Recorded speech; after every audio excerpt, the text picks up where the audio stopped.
Hi. How we doing? Mad scientist hair activate. What's going on, everybody? Oh my god, hour late. Tired. I think I slept for 4 hours last night. It's not great. This is not how this is supposed to work. Ugh. Welcome to my hell, chat.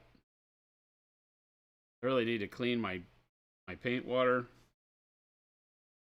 Keep going.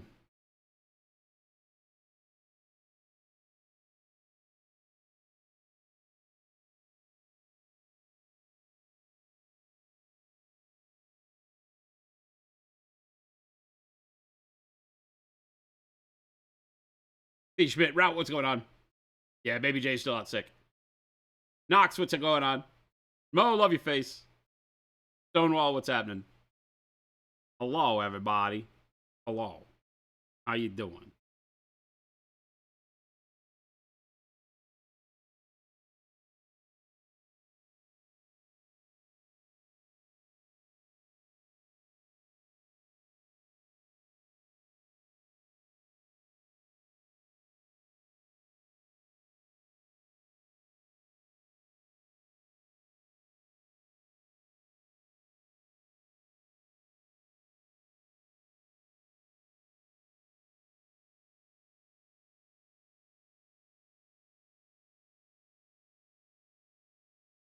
I think we just dive into all the rest of the armor and stuff, right? We can't really do the helmet, and we can't really do this arm piece yet. I guess we do it.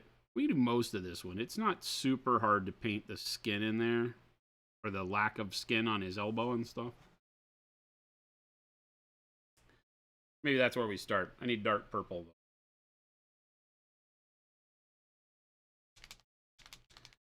Having issues paint dryness? Paint dryness?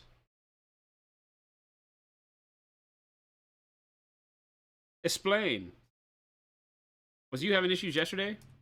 Somebody was having issues yesterday, too. Airbrushing.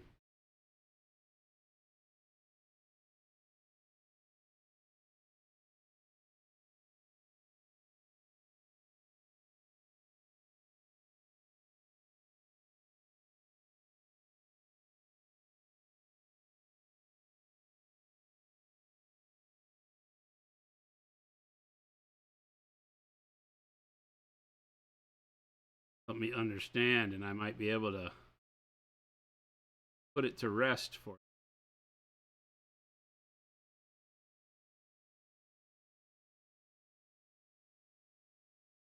Crazy Cyber. Driving through Kansas City and found a store that carried Pro Acryl. Wish you had a store in St. Louis that carried you guys. We had a store that wanted really bad to carry us, but they refused to do it without an exclusive, and we don't do exclusives. So St. Louis never materialized because of that, fortunately. There's other stores there. I think we've got a store from St. Louis that is asking. They're in the queue. Don't quote me on that. I'm not the one that controls that. That's Jen and the wholesale team. New guy Phil, Cristiano.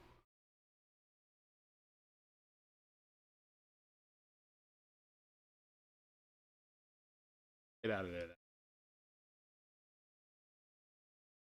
This is with regular brushing. I'm trying to work on cockpits and have trouble with the paint drying on the brush. Are you how much moisture are you putting on the brush? And what paints? Ours?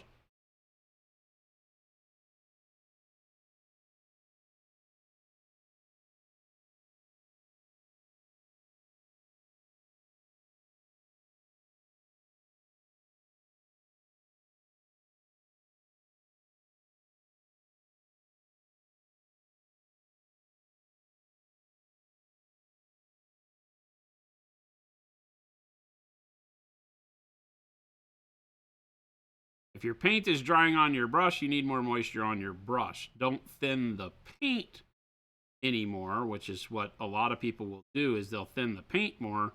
You need to learn more how that particular brush wants to be loaded and work from there.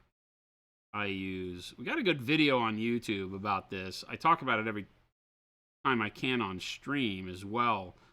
But my paint style, at least, is to do most of my thinning with the water that's on the brush when I go to the palette, rather than adding a bunch of stuff into my paint on the palette. The paint on my palette is always pretty much the same, right? It's just the paint right out of the bottle. Unless I know I'm only going to be doing something super thin with it, like glazing a color, and that's all that color is going to be for, then I might go ahead and thin it on the palette, but mostly that's not the case.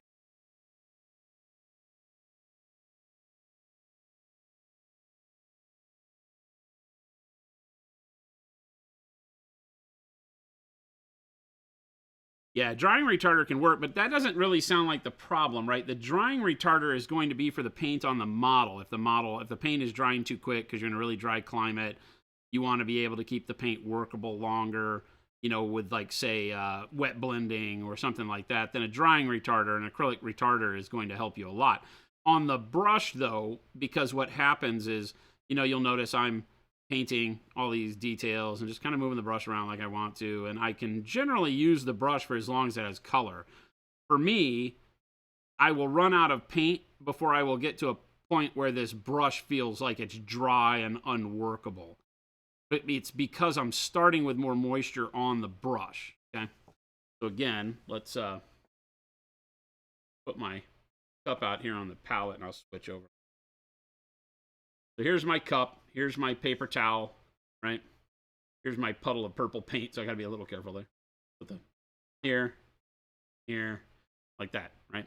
Here's my paint on my crazy dry palette. So every time I get done painting, you saw me just paint purple on that shoulder plate, right? So I come over here and I squib my brush up against the side wall of my cup, right? And then I bring it out. And that's however much paint or however much water this brush will hold is in there, right? It's not dripping, because that's not how brushes work. They actually hold it in there. But every now and then you have like a big drop on the ferrule or whatever. But that's however much moisture this particular brush will hold. This is a number 4 synthetic, right?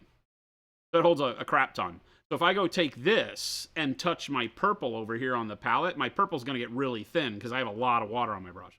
So I take it over here on the paper towel, and I'll go 1, 2, 3, right? Now it still has moisture. You'll see it still has a sheen to it, right? It's still wet, but it's not like it's going to, when I touch my skin, I don't get a droplet of water anymore like I would have. So then I can come over here to the paint, right? And then I take a little bit off because I never want a huge droplet of paint hitting the model. Right? And now it runs really smooth, and I will be able to paint with this brush until the purple is used up. Right? It won't ever get tacky in this situation unless I just try to overextend it and use it way too long or something. It won't get tacky and freak out and give me those kind of like, it feels like you're tugging at the paint when the paintbrush gets dry. It won't do that, right? It'll just stay until there's virtually no paint left, right? I mean, I can still get a little bit of paint up here. It's still wet and flowing because there's still a little bit of dampness on the bristles of the brush. But what you'll notice is that towards the end, there's not as much pigment, and there's probably still just more like water, just dampness on the brush, right? But at the end, you start getting that thinned out paint look, and it's not as vibrant over here, right? That's when I know to stop, and I'll go back over here, clean it again, 1, 2, 3. And sometimes it's 2 smacks of the brush on there, 3 smacks, 4 smacks, no smacks of the brush on the paper towel if I want it really thin. But you'll learn with each brush, you'll get a feel for it. Now, I typically paint with a number 2, a number 4, and a number 1. And a number 6 for base coating on larger projects. But, I'm usually using very similar brush sizes on every project. So I know how those brushes work. I know what to expect out of them. And I don't have to worry so much.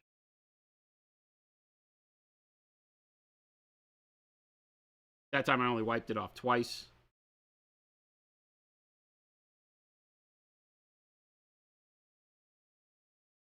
I'm constantly looking at how the paint is flowing. And then adapting the brush and the moisture that I leave on it as I need.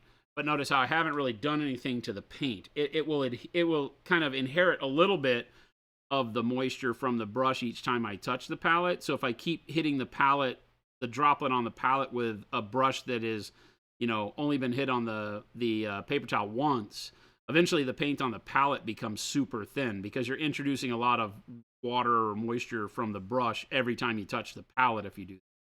With me here, hitting the paper towel first a couple times, my paint on the palette doesn't really change consistency too much before it's gone. I don't put a ton of paint on my palette each time. I would prefer to have, a droplet that stays how I need it and then just refill as I go, than to try to put a crap ton of paint out and hope I can use it all before it dries and such. Hopefully that helps. I can leave the palette up if you guys want. I think the palette's a little too big. Hang on a sec. Hold, please. Paint to me. I have magic thing over here. Box, is that box 2? Box 2. Let's change the size of the palette down some. Let's crop.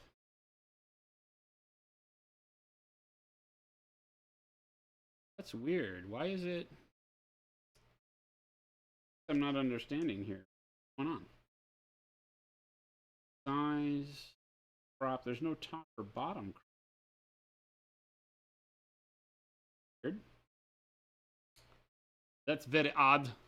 That's up here. Oh, okay. That is the top. That is the bottom. All right. Never mind. Never mind.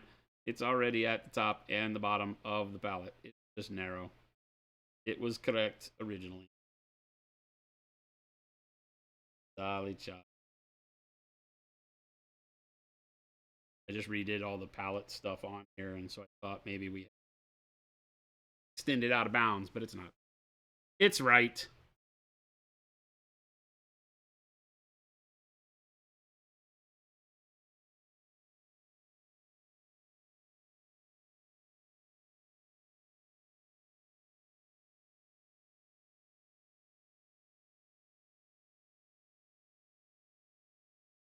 Stonewall. It's like watching Bob Ross.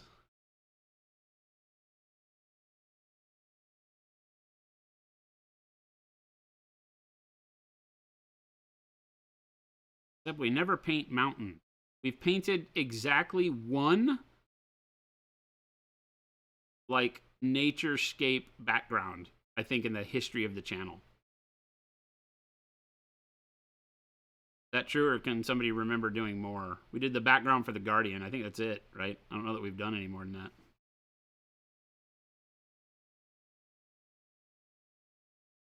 So I am not a good Bob Ross facsimile, really.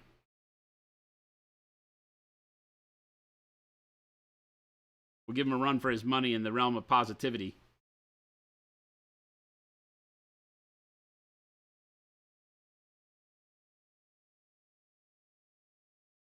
Delta, what's going on?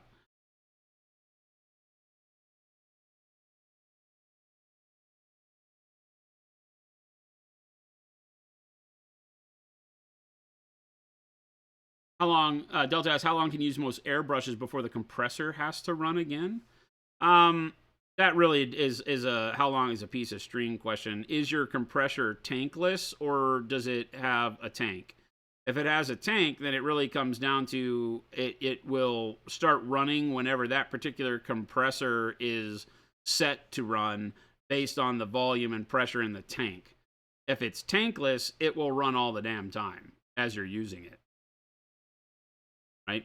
So if you don't have a tank on it, it'll run whenever you have the trigger pulled.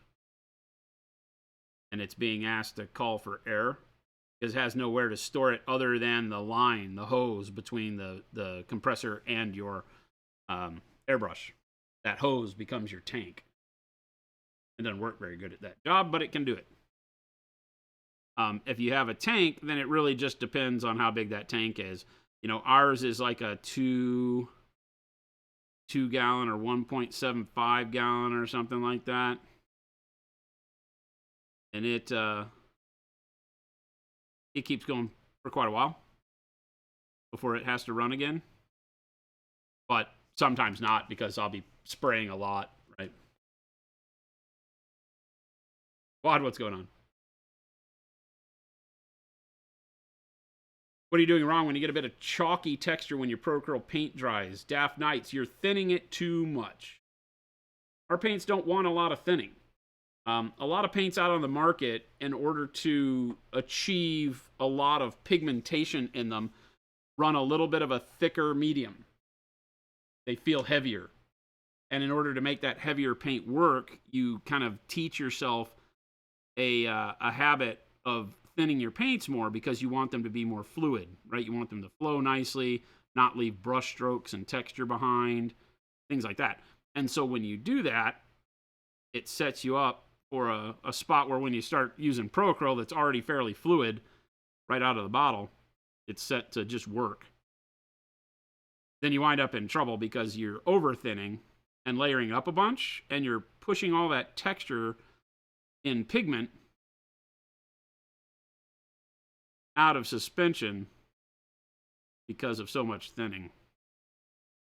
So guaranteed the paint won't get chalky if you are doing it in, 1 or 2 layers, 3 layers. You start doing like 15 layers of glazing, you might get chalkiness from bright colors, because you'll notice the contrast more. But that's really simple. Our paints will achieve a lower opacity for glazing and layering and whatever you're doing that you'll really like without thinning them as much. If you're using them on a wet palette and you're not actively thinning them, then check the wetness of your wet palette. A wet palette, contrary to popular belief, should not be very wet. It's intended to just provide a little bit of moisture to the environment, so that as water evaporates out of your paint, it gets replaced. It shouldn't set the paint in water. But again, some of the heavier hobby acrylics, because a lot of people who manufacture hobby acrylics, they have their paint made by 1 or 2 manufacturers over in Europe whose main business is making house paints. And so those people are used to heavier viscosity paints, right? And their technology for putting pigment into paint is based off of using heavier feeling paints. And so we get a lot of hobby paints that, by virtue of nobody's real need, wind up having heavier mediums, because the technology that was originally used back in the day for it has always stood the test of time. Ours are different. Chose to walk a different path. That's why you'll notice that a lot of airbrush style paints, if they're labeled as being airbrush paints, they don't have as much pigmentation. You have to do a little bit more coats, because as a thin paint, thin feeling, I guess. There's thin looking and thin feeling, and thin looking is what I say when I mean that it doesn't cover with an opacity in one go. A lot of single pigment paints will act that way, because the single pigments are very translucent, which is not a bad thing. You just have to understand how to use them.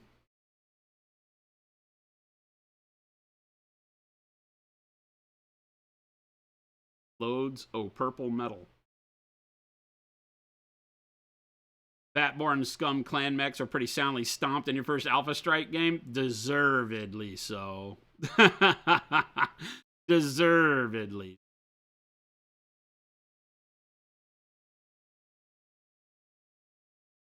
Wad's like, positivity? I'm here to shut that down now.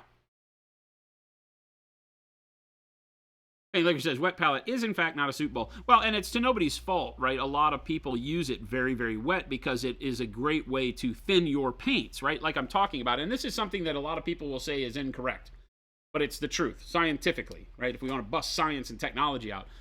In order to put pigment, and let's just take a moment here to understand how acrylic paints work. You put pigment, right, into a base, right? A medium binder. People call it a lot of different things. The water-based portion of paint, or the oil-based portion of paint, or the enamel-based portion of paint, right? You're still putting pigment into all of them, right?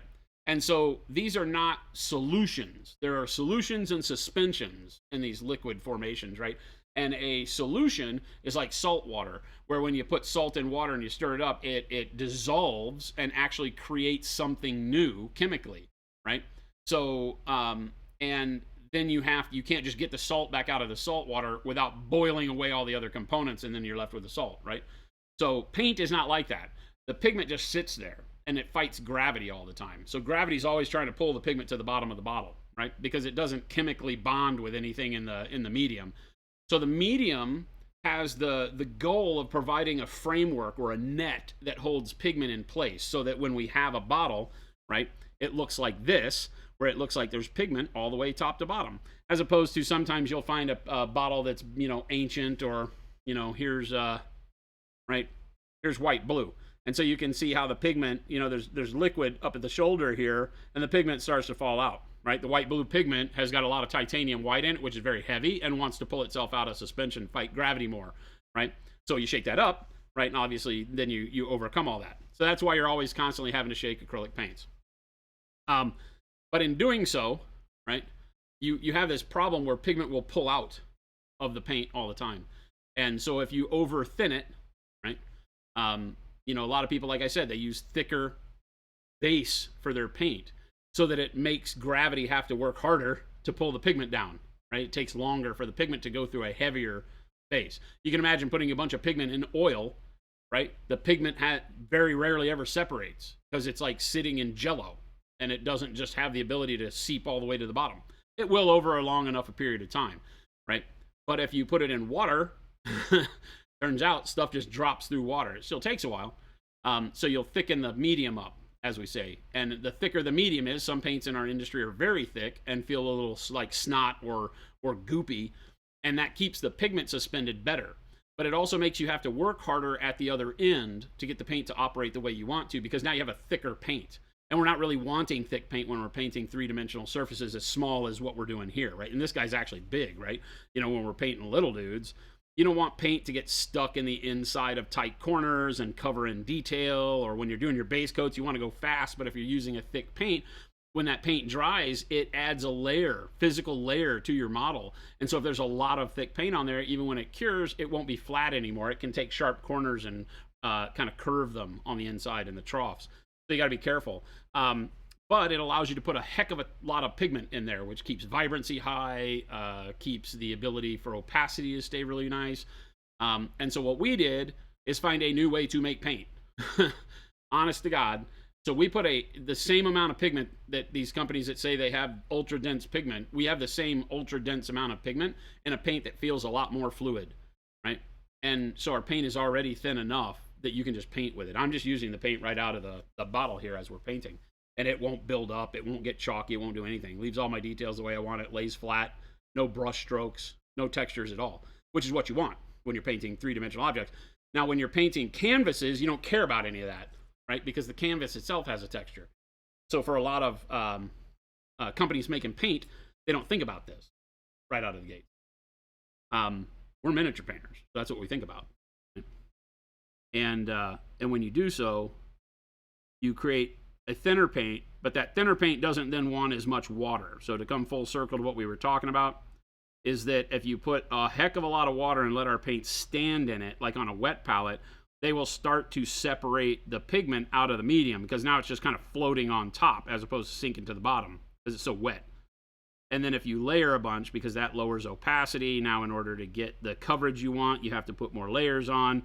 And each of those layers is so wet that when the water evaporates, the pigment starts to pool up, right? And so it can get an uneven surface. Not pool up like you'll see it all move to one part of the model, but enough to where you can get a little bit of a micro texture that'll look like there's dust in the paint or something. Just don't thin your paints as much. So far today we've had thin your paint more, and now don't thin your paints as much. So be careful. We're not trying to be Sybil here. We're giving you good info. Just understand the situation you're painting in, and know that your brush wants to be moist so that it can draw and unload paint properly, because liquid acrylic is technically just liquid plastic. So at the end of the day, you're painting with a heavier weight substance than, say, watercolor. So you do want a little bit of moisture on the brush to make sure that that paint comes off smooth and such. But you don't want so much moisture until you're doing something specific like glazing or filtering, where you don't want a lot of color and you want to be able to see through the paint you're painting. Like right now I'm doing base coating, and these base coats need to be solid. I'm not trying to see any of the black, or very little of the black undercoat of the primer here. Right? I just want purple.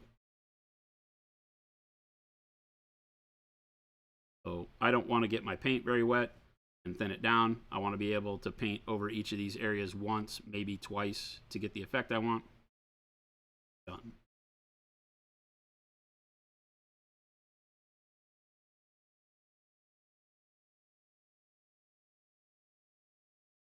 Suck it, gravity. Gravity's a punk. Gravity's why your everything sags the way it does, right? Exactly. It's all gravity. We can just get rid of gravity. I'll be right. Delta says, I also do not thin my Pro Acryl paints. You paint right from the bottle. Well, you need that moist brush, but yeah, you'll see, you know, watching me on the palette, I haven't changed this. This is still the paint right out of the bottle. I just come over here, get my brush wet, wipe it on my paper towel, and come just touch the side of the droplet and pull the paint out. I'm never taking my damp brush and shoving it right into the middle of the purple. I'm always pulling a little bit of purple off from one side, right? That way the main droplet of paint doesn't change its consistency very often. These are just habits you should get into no matter what paint you use. I don't care whose paint you love, what brand is your favorite. If you learn these techniques that I'm showing you for utilizing acrylic paint, you will have a much better time painting with acrylic paint no matter what you paint. Even when painting canvases, doesn't matter. All of that is similar because acrylic paint doesn't change based on what you're painting it on. Some of the things it does are more suitable for different substrates. Like I said, painting a canvas, you're not going to see the texture as much. And in a lot of cases, people want more texture, so they'll buy things like gel medium for acrylic paint because they want it to look more like an oil. Oil has a lot of ability to peak, hold a peak, and give you texture so you can see your brush strokes. A lot of the old masters paintings will, you know, have amazing brush stroke texture that they're actually critiqued upon, you know? Like, oh, this is his most amazing work. Look at the delicate textures, and acrylic paint lies pretty flat compared to that. So a lot of people don't like acrylic paint for painting canvases because it doesn't give the same feel that an oil will. So different worlds need different things. Just always remember, it's the situation you're painting in that will dictate how you utilize your paint to get the best outcome. And the same paint, like Pro Acryl, can be used on canvases and can look great. And you might wind up thinning it more or thinning it less, right? And you might treat it completely different than you do when you paint on a model. Airbrushing. You may like to airbrush, where you put on very, very thin layers and build them up, at which point you'll thin the paint a lot differently than you do when you paint with it on a brush. Each method, each medium might cause you to alter it a bit. So what we tried to do is create a paint that would work with you in all of those situations to give you the best possible result, regardless of how you want the paint to work. But it, you know, there's just the working with paint part of it doesn't ever change. You got to understand how paint's going to work in the situation you're trying to put it in and act accordingly. It's that simple. Lion, you haven't figured out airbrush thinning? With our paints, believe it or not, I mean, you see me, I spray all the time without any thinning for my base coats. Now, as soon as I'm done with base coats, sometimes I will go through and start thinning.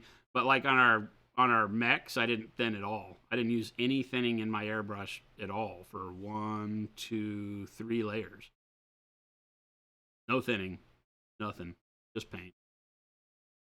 Makes it vibrant. You can go pretty quick. You do have to go pretty quick because the paint will start to dry up if you don't thin it at all. I'm in Arizona, so a lot of that depends on your climate.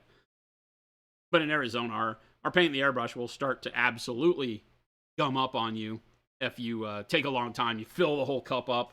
You know, don't fill the whole cup up. Only fill the cup up a little bit above the neck. And then as you use it up, rinse it real quick. Spray the water through it. Fill it up again. Don't fill the cup to the top. Number one, you don't want to spill it. Number two, that's a lot of acrylic paint and a lot of surface area touching air. And that top layer of paint at the top of the cup will always be drying faster than everything else. And it starts building a skin around the cup of the airbrush. And that skin is a solid paint that can drop down and clog up your airbrush. So don't ever utilize the whole cup. The whole cup is there for other paint types, like inks and things like that. You might see me fill the whole cup up when I'm priming. And I'll blow through that. Right. Legs.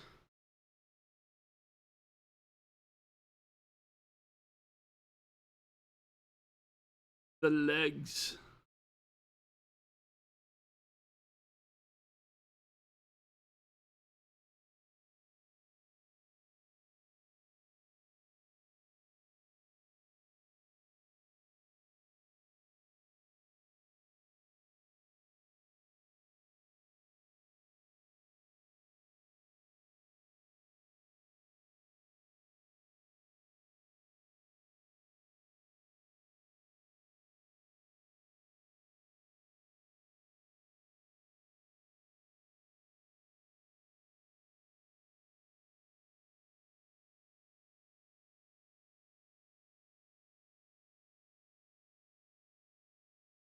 Get that man a cardigan and some fish. Fish?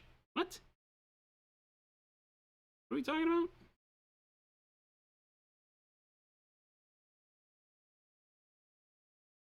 I would have liked to have had a beer with Bob Ross, right? I really feel like I would have liked to have sat down and had a beer. I'm sure everybody said the same kind of thing.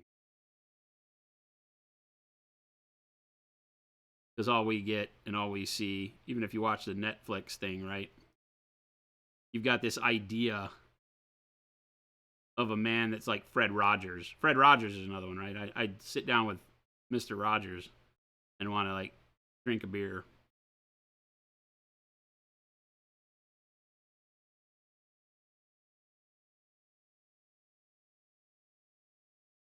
I feel like in both cases, you'd be pretty close to the real guy based on what you see. It might just open up and take on a different language and presentation, right? Like I can imagine Bob Ross and Fred Rogers cursing, right? But it would be with the same joyful buoyancy that their normal attitude was. That's the dream I have, right? They wouldn't just turn into, you know, complete buttholes or anything like that, right? Like I get the idea that they're not playing a role, I think is the way to put that, right? From everything I've read, that's pretty true given the Fred Rogers thing. I don't know that I know much about it. I'd have to think back on the Bob Ross documentary that they did. That documentary was being very hit piece on the company that owns the rights to sell his stuff, as it may have should have been, but I don't know that it focused enough on the other stuff. Narkill, thank you for the Twitch Prime. 13 months. Welcome back, man. Good to see you. T. Schmidt, how much chaos trim can you get done in 20 minutes? All of it? All of it or none of it? Yeah, 88 Riddles does dice boxes and dice towers and things like that with our paints. He loves our paints. He's down in Tucson, I think. I think he's here in Arizona. Great guy. Does some phenomenal work, too. Mostly in like the D&D RPG world for people. Turns out some tremendous stuff. Love his work.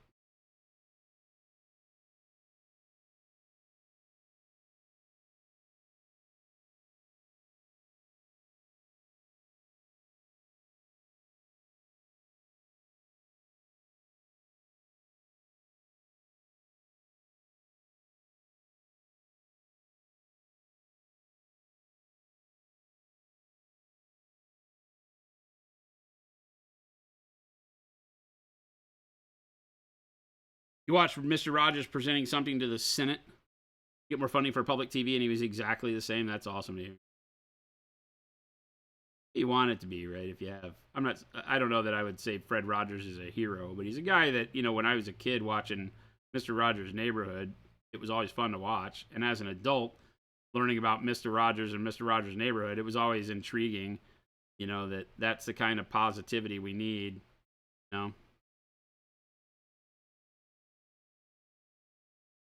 So it's always refreshing to know that they weren't pretending and then being some narcissistic pain in the rear that everybody hated working with. I mean, people might have hated working with him anyway. I don't know. I want to believe. I believe.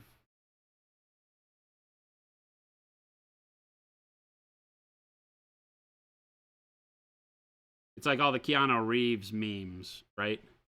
He found out how much the stuntmen were getting paid. So they bought them all Harleys, you know, on a movie or whatever it was. I want to believe. I want to believe. I want to believe, Keanu.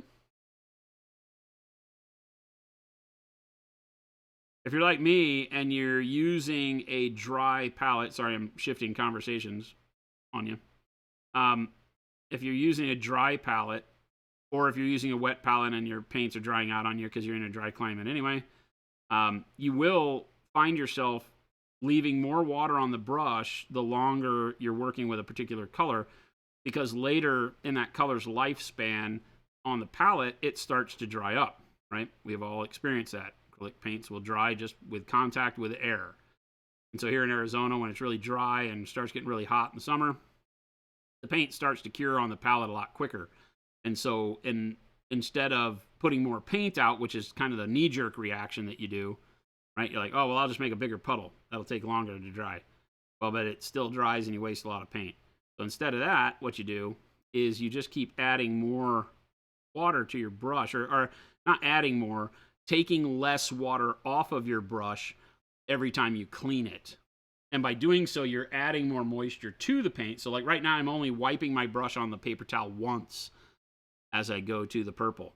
That's what made me think about it. I do this stuff naturally because I've been doing it for so long. But when I take time to think about it, that's what's happening in the background. Is I'm only doing one swipe on the paper towel right now because the paint on the palette is starting to get a little heavier, drying out. But it's still good paint. I just need to wet it a little bit more. And because it's drying out, by wetting your brush or leaving more water on your brush, I'm still getting full opacity. See, the paint isn't any thinner visually. It's not more translucent as I do that. I'm just making it work longer. So again, constantly evaluate your paint, what you can be doing with it. I tell you all the time, evaluate your brush, right? When your brush starts not being able to do a complete stroke of color, think to yourself, okay, it still has paint on it. What else can this brush do with this limited amount of paint? It may be able to do kind of a quick dry brush, you know, scuffing of that paint along an edge or something, right? So keep yourself utilizing all of the material on your brush by understanding what you can do with it. Like right then, I know that I can't pull right now a full line of color, but I know I can go in and smack this into areas that didn't get full coverage the first time and kind of use it as a fill-in.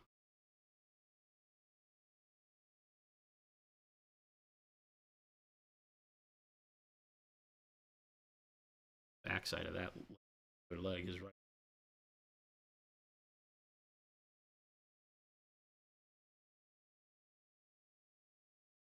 Is Baby J still malingering? That Nurgle's rot, man.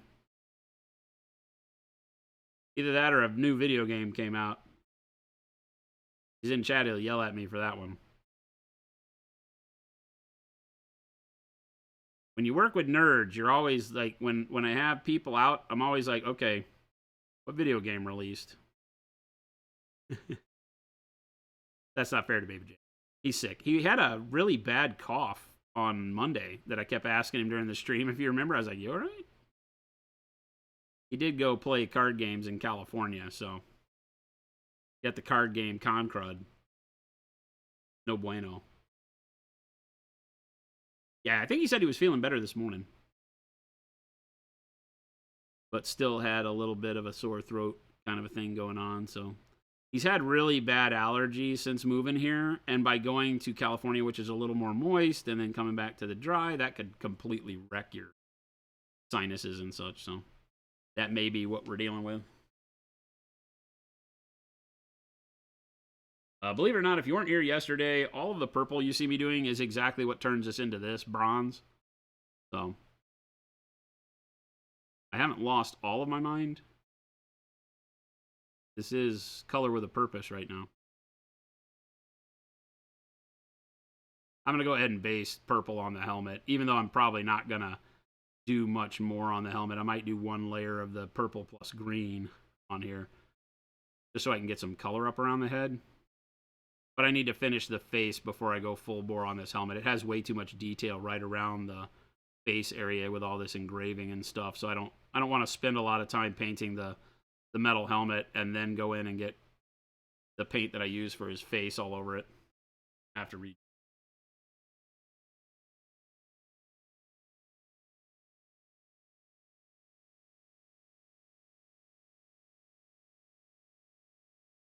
Zelda doesn't come out until Friday. Is that the next big release? And the guys around here were telling me it's a sequel to Breath of the Wild. I have never played a Zelda game because I do not own and never have owned anything Nintendo. Is that bad?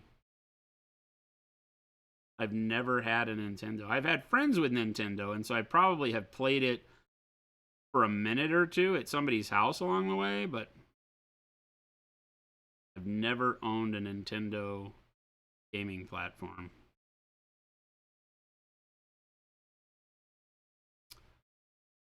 So, till Nintendo starts losing tons of money and decides to make those games available on PC, I just lose. I lose. Not for me. You will go hungry.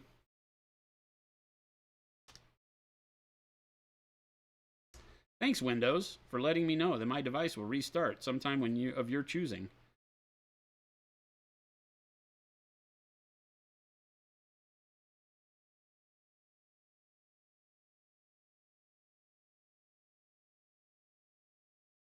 Diablo 4 beta is on the 12th.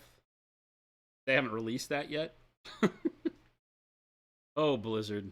How are you still in business?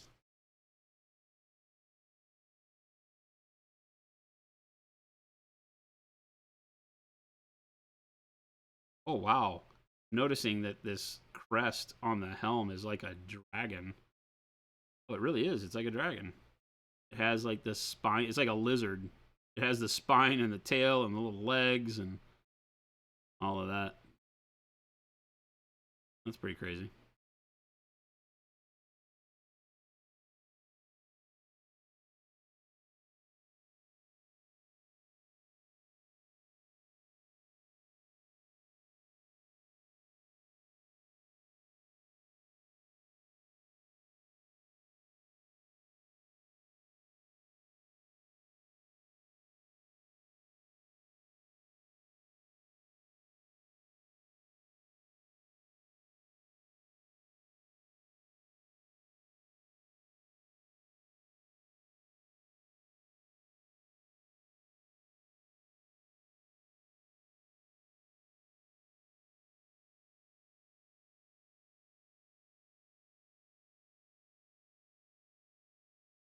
They have all that WoW money. Yeah, I know, right? StarCraft, plain and simple. Does anybody pay for that anymore?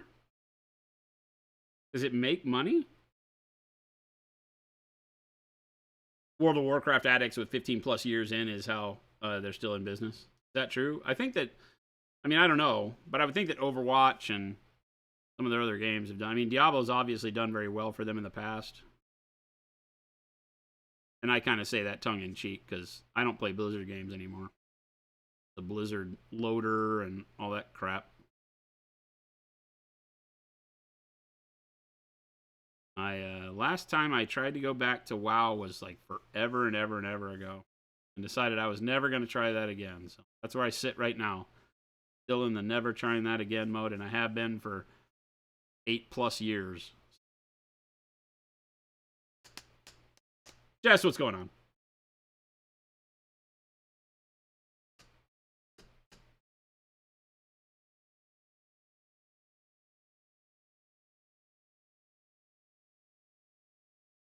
Original Warcraft, you can still play that.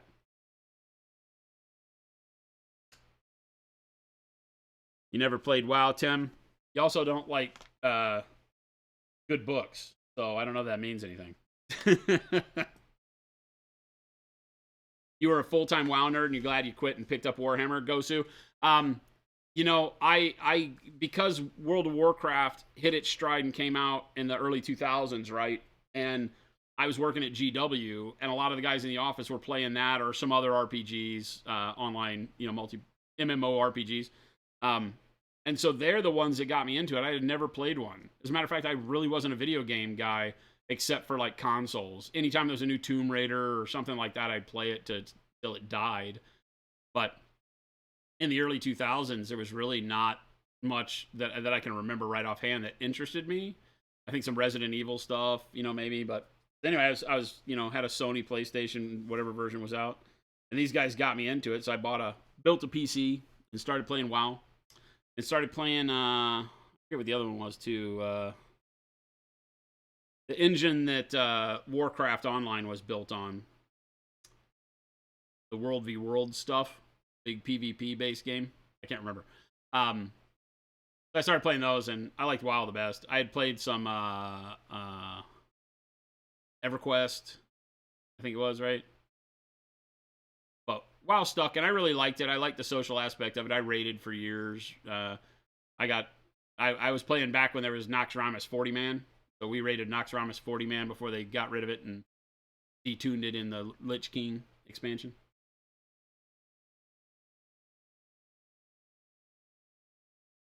I am having to drink Gatorade today.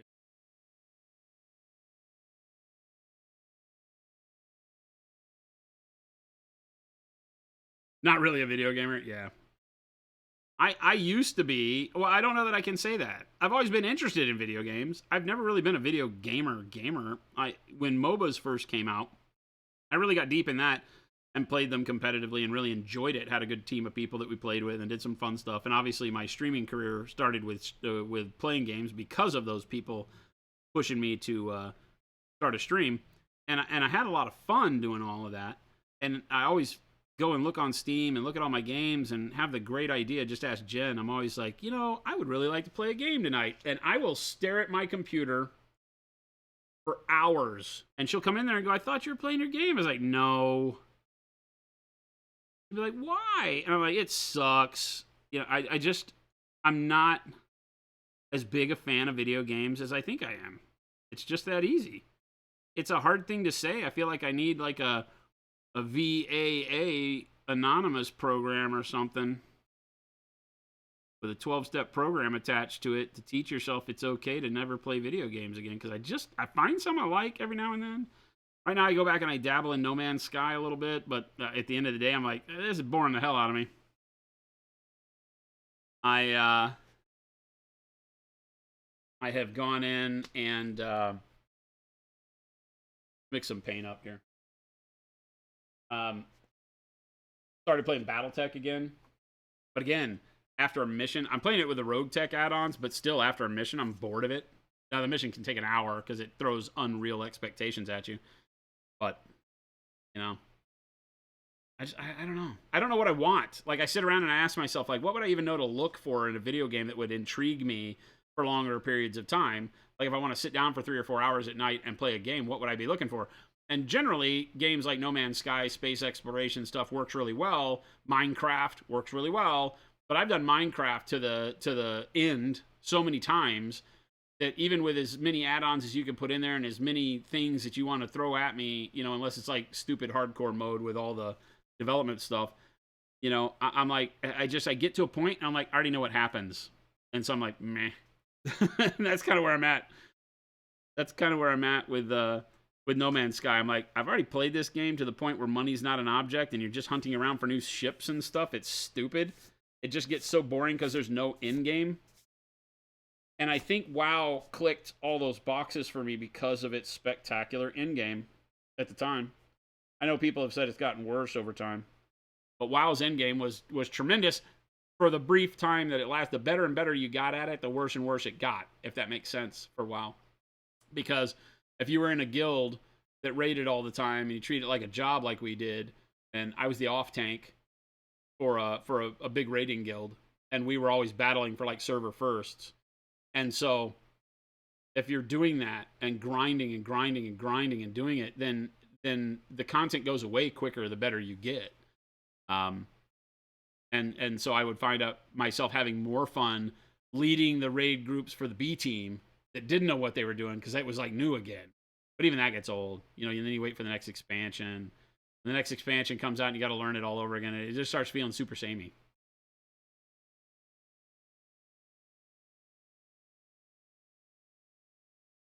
You were in a guild that was ranked number 12 in the U.S. Holy crap, Gosu, that's awesome. And you were number 1 in your class. That's crazy. 12 hours a day. Oh my god. Death Knight, which we are painting right now, killed your love of WoW. Really? Just the class itself. Burning Crusade was the last you truly enjoyed. I like some of the boss encounters in Burning Crusade. I was switching guilds in Burning Crusade because the guild that I was playing with had switched to Alliance.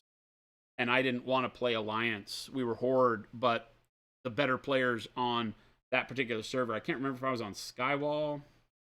I don't remember what server I was on at the time, but they wanted to switch to Alliance because that's where all the competition was for raiding. Alliance just dominated the server for raiding, and I didn't want to be Alliance, right? And there were some class changes, I think, at that point in time where Alliance had some better native abilities for, like, Druid and stuff, if I remember right. I don't remember. Anyway, and so they switched to Alliance, and I didn't want to go. And I wanted to stay as a Horde player. And not for any reason that I just didn't like the idea of playing like anything on Alliance. so I didn't know what to do, right? So I switched servers a couple of times as it would allow you to, and finally found a family. And again, I'm not going to remember what server I was on. But found a family that I really enjoyed raiding with, and that was good. Is that enough? You think? Maybe? We'll start there. I'm going to make kind of a glaze mix. It's not going to be real glazy, but I'm going to mix some stuff up here. The dark yellow green and the dark purple is what I'm doing here. And got back into it. And started up some new classes, Hunter, Druid, things that I didn't play a whole lot. But I remember that it all kind of bottomed out for me when Warriors were no longer the tank. It wasn't that they had always been the tank of choice, but I loved playing Warrior, especially when it allowed you to switch everything and go play PvP, right? You could stance dance or whatever. Not stance dance, wrong term. But, you know, you could go to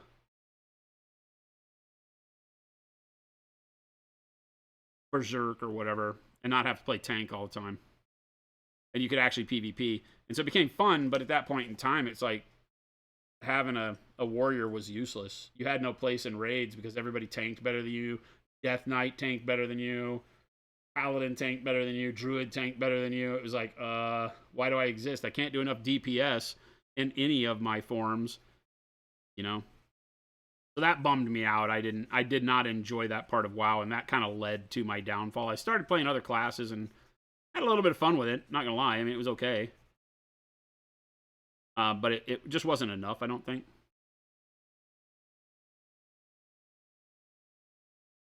Was doing yesterday, I feel like. Maybe. More green, I think.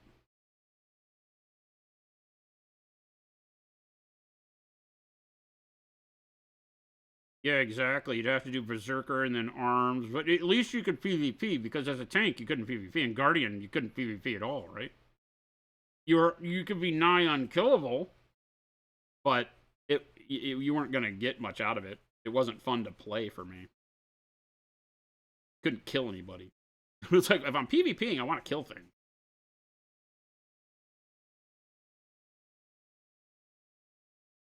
So, yes, that was the beginning of the end.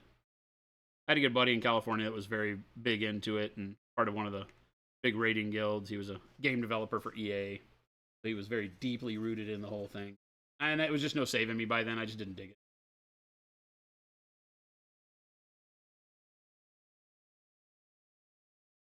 Uruk Bai, Neverwinter 2 PvP. I never did that.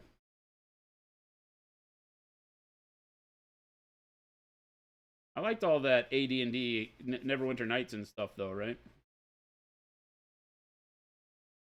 A lot of people didn't like that. I thought it was pretty good. All right, let's get back in here. Wait. Wait. Have I tried Valheim? Kind of a Viking-themed Minecraft sort of game. It's what you're into. Survival, mining, resource gathering, building game with more enemies and big bosses to fight. I have not. I'm not a big fan of survival games, believe it or not. You know, when I say that I like Minecraft, it's less about the survival portion of it and just more about the creating portion. I play in survival mode, not creative mode. So I do like the survival pressures, but I've tried other games like Ark and stuff like that, you know, when they became popular and took over the genre of a lot of games that I liked. And I haven't really found a love, but it doesn't mean that I wouldn't if I tried the right one. You know, I tried playing Rust and things like that, and they all feel half-baked. Right? It feels like developers can be lazy with those games. Does that resonate with anybody? Feels like they don't have to put as much into them because, you know, it's more the experience of playing the game than the experience the game gives you by playing it. Does that make any sense, or am I just sounding like an idiot? I feel like I'm sounding like an idiot. You know, the graphics and the combat and everything seems half-baked. It's like, do you know how to make video games? Because this is not how video games play. Ark especially was atrocious. I had a lot of fun streaming Ark because I would just do silly stuff. I'd make like a purple pimp suit for my guy and make a harem of velociraptors, and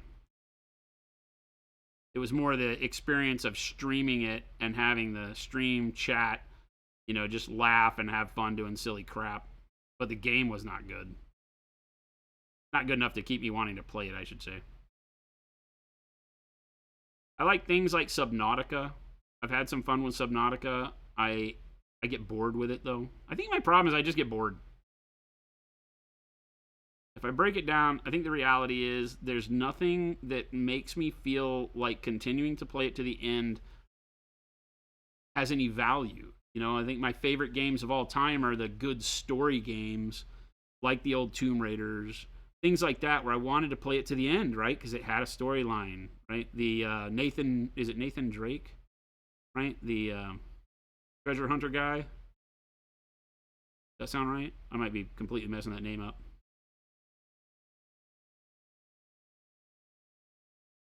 Uncharted, yeah, like Uncharted, right? Which was just the same formula as Tomb Raider, but did it really well. I liked all those. I know they have those for PC remastered and all that. I have not bought it yet. I probably should and play them all again, but I haven't done that.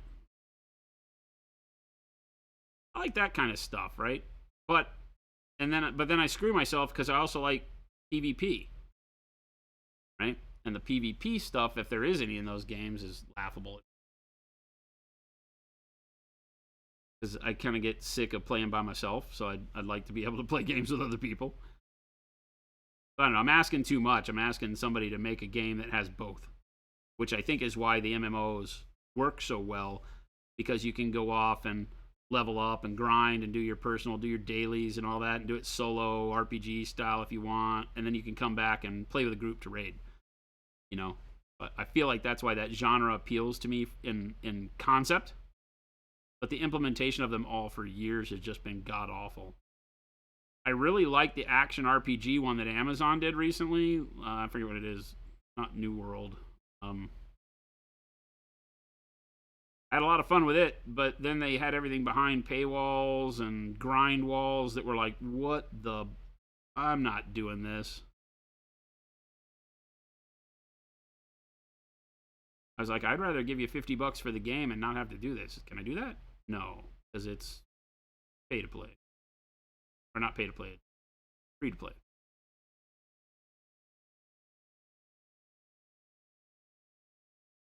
Lost Ark, I think it was.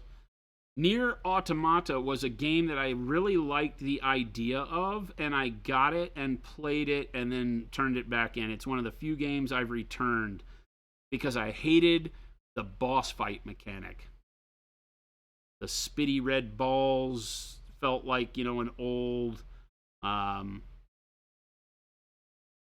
arcade shooter type thing, and it didn't fit with where I wanted the game to be because I really liked the story and I really liked the gameplay in the open world part.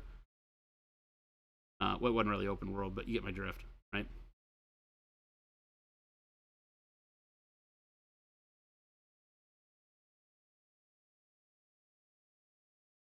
That ruined Returnal for you? Returnal. Which is Returnal?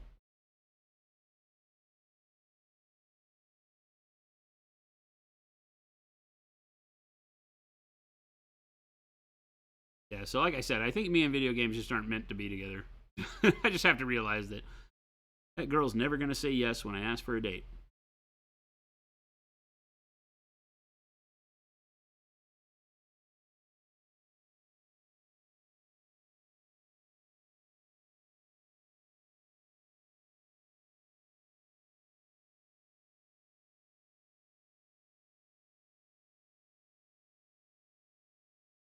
Roguelike exploration game, horror theme, but coming down to that kind of arcadey boss fight. Yeah.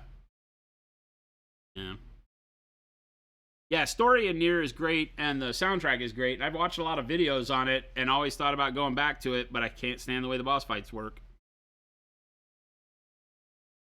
I really like the Neo 2 being my favorite. Obviously, Dark Souls. All of those games are right up my alley. Love them. Even though trying to figure out if there's a story or not might go to your grave with you. But that's okay. Those games really work for me. The fighting style. Elden Ring, I naysayed. I was like, I don't think Dark Souls in an open world will work. Blah, blah, blah. Yada, yada. And then I played it, and I think top game of all time for me, probably. But weird thing, New Game Plus hated it. I feel like Elden Ring was so awesome the first time around, but unlike the other games where there was replayability, PvP that I really enjoyed, I found that Elden Ring PvP doesn't appeal to me very much. I don't know why. It's had a lot of updates, so I can't say that that's a fair statement because I haven't played it in a long time since I completed the game. They did made some awful choices about the game initially, and when they altered them, it really bummed me out for my New Game Plus. So I haven't had as much replayability fun with it as I would all of the others. So it made me go back and start playing Dark Souls 3 again and things like that.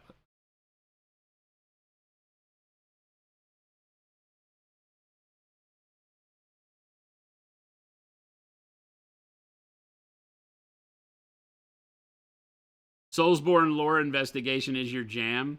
It's a weird thing, right? It's like some weird acid trip. Hey, it's up to you, man. What do you want it to be, dude? Because I listen to all these people, and obviously, like, whether it's the Tarnished or the Undead or the whatever, Ashen, you've got a bunch of names for the same thing, and so there's always that narrative playing through,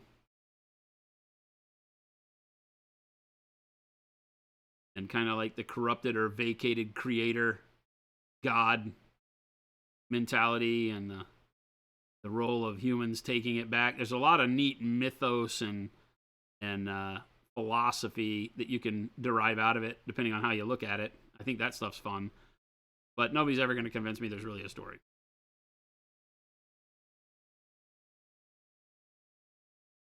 Oh, their 100% is Melania this and that, and the brothers and sisters, and they hated eating whatever, and blah, blah, blah. And I'm like, okay. Okay. Bloodborne is your favorite. Oh, see, you lost me when you threw Sekiro in there. I think it's a horrible game. It had a great potential, and I know a lot of people love it. It's my least favorite. So if you say Souls Sekiro-born games, I'm like, nope. Bloodborne's good.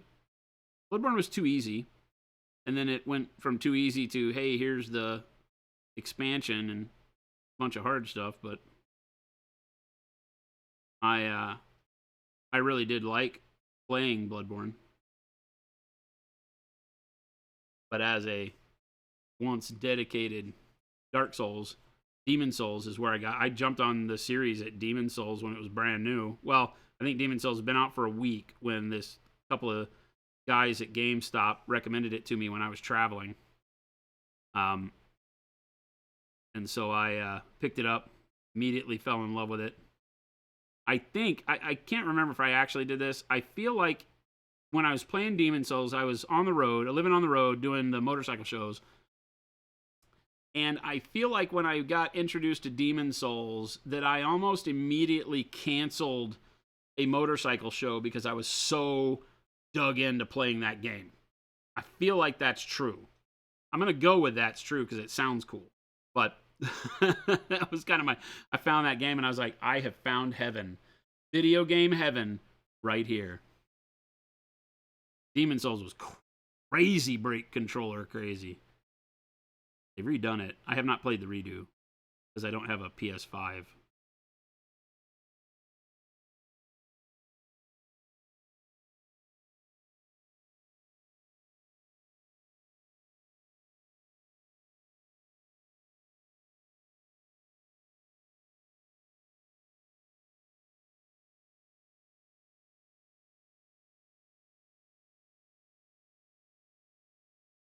Again, this color that I'm using is just a dark yellow green mixed up with dark purple. So that we can put it right over the top of the dark purple, and it just kind of drags dark purple out of the deep shadows into the weird bronzy green that we're using for armor. As you can see across the chest, it's already starting to set up when you have this to judge it by. Yesterday, you didn't see what the end game was, so it kind of made no sense. But now you can kind of find those colors evolving out of the purple, but still having a lot of that purple shadow in there. I'm purposefully using most of my brush strokes are downward because my light's up top right now in my head. But most of my brush strokes kind of go like this so that they leave the purple in the shadows. I can't get to it. Almost like a dry brush stroke in some ways.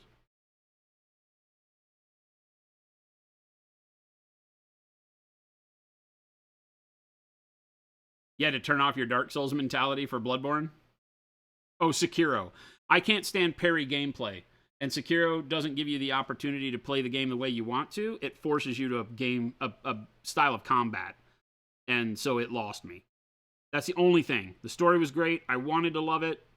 The first bosses were a lot of fun. I played it for a long time. I didn't ever give that one back. I still have it on PlayStation. But yeah, it was just not for me. I do not play the parry gameplay style. And that really bummed me out. I got what I thought was pretty good at it, right? Because I can parry. I just don't prefer to do it. I like to brute force those games a lot more. And Sekiro made you have to play with finesse. And it lost me. I was just like, nah, not for me. I never finished it. I felt bad about that. But it was the same thing that I felt for Bloodborne with the whole offhand pistol thing, right? That your parry mechanic was kind of this weird, catch them with the grape shot to open them up. And at first I didn't like that. I got used to that and started using it, but my goal was to find a way to play through without ever even using that damn thing. And other than a couple of the boss fights, you could do it really easily. So it still gave you the opportunity to play the game the way you wanted to. Sekiro does not give you the opportunity unless they've changed it dramatically. It does not give you the opportunity to play the way you play the way the developers want you to, or you go play another game. So Neo got my win in that kind of genre of feudal mythos Japanese games. Neo I like a lot. It's basically, if you like Dark Souls, go play Neo. The first one, and they are both a little bit on rails, so it doesn't feel as good as playing Dark Souls. The world doesn't feel as expansive because it kind of forces you along. And it does have one of the worst mechanics in video games for me, which is the endless waves of things as a level. Your next level that you have to go through is endless waves of demons. Figure it out.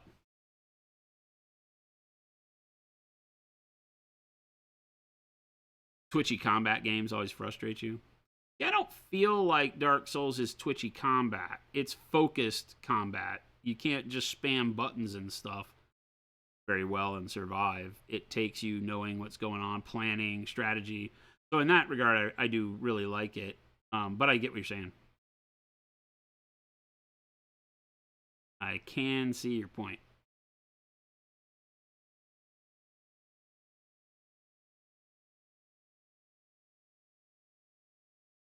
This coat of green doesn't have to be smooth, doesn't have to be blended. You're just smacking it on. One of the reasons why we do this coat as a way to, or blended with the purple, right? We can go on rough and set up a little bit of the base texture for the metal if we want. I'm not really thinking of it that way, but it could. Very easy. Favorite part of Dark Souls is when the doorbell rings and I can't pause it, so you end up dying when you get back. I mean, don't have the doorbell ring? What are you ordering food for when you're playing Dark Souls alone? But yeah, there is no good time to have to take a break in Dark Souls, really. You got to be like, all right, I got to get back to my save spot, or to whatever the central hub is for the version you're playing.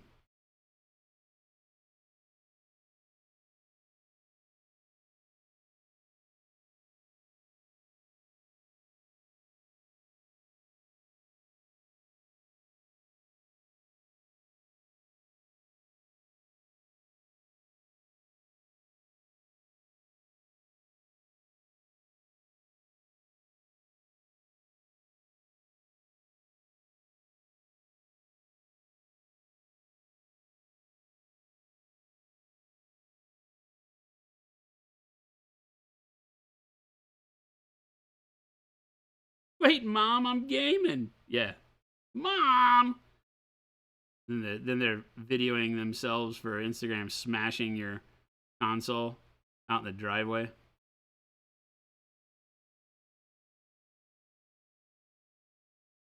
I'll do it when I'm done. You're done now, friend.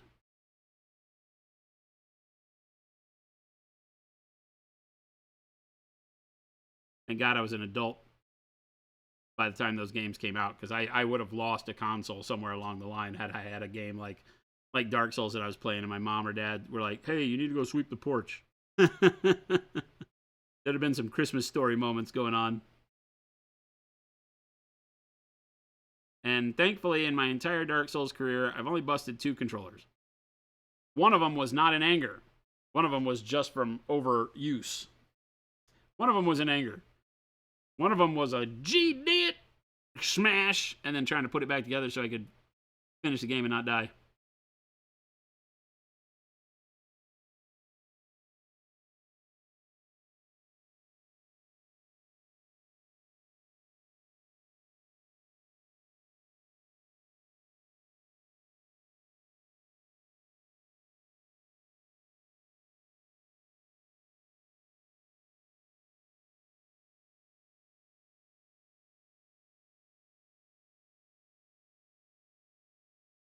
The blue-black parts of your mech paint scheme, this is all done with blue-black and white-blue. Really simple. Just blue-black and then start mixing in a little bit of white-blue into it until you're white-blue at the very end. Oh, I did use gray-blue because gray-blue is kind of spot on the middle color. So it was black-blue, and then black-blue with a little white-blue, and then gray-blue as it, and then white-blue shine, and then black wash over the top, so... But you definitely don't have to use the gray-blue part. You can do it all with just the blue-black and the white-blue. Just as easy. I think we looked up one day on stream, and I was like, chat, I think the color I just mixed is a color we have. So my adult brain cell kicked in instead of mixing on the palette. Turns out it goes faster if you just use the right color.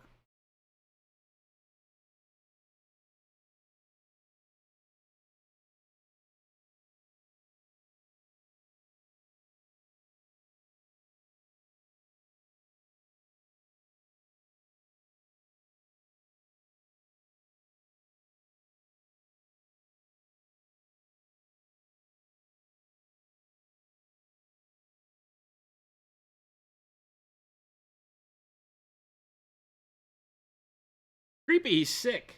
Sick at home. He's gone yesterday, gone today.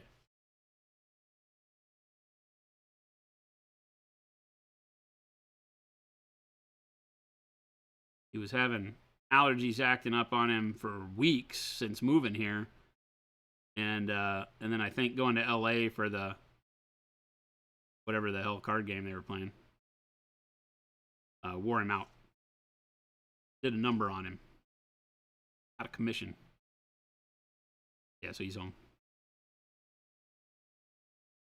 Hopefully we'll have a Baby J appearance tomorrow. We'll see.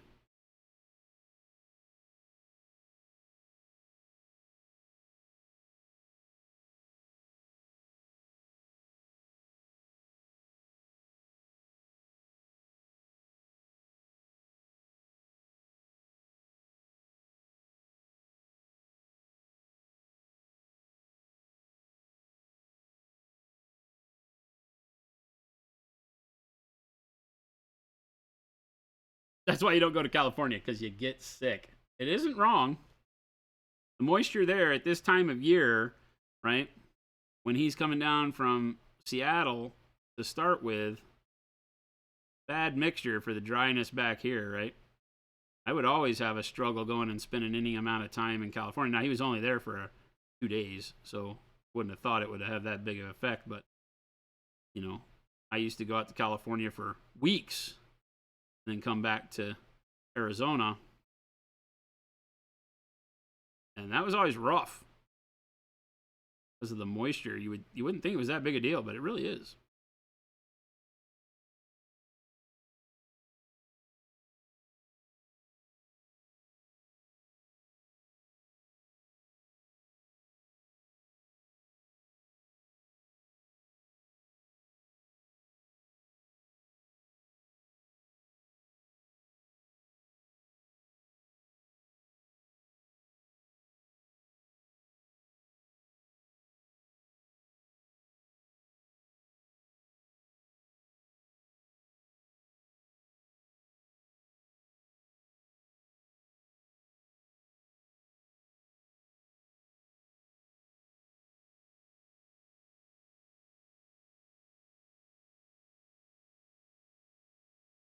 And just leave it in if I can punch in.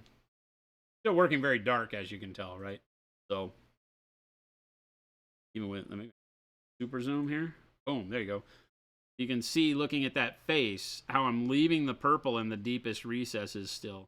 And then I'll build up on top of the green, not the purple. Right? That gives you that depth of shadow that you get for purple as you go this way. Not quite as dramatic as when we do like a zenithal highlight, but you still get quite a bit of the purple showing. And then we build our highlights up on the green. Same thing as over here, right? That's why we have this nice purple. We'll glaze over it in the shadows with the other colors that are coming up, but you'll still be able to feel that purple in there. It won't be as dramatic as it sits right now.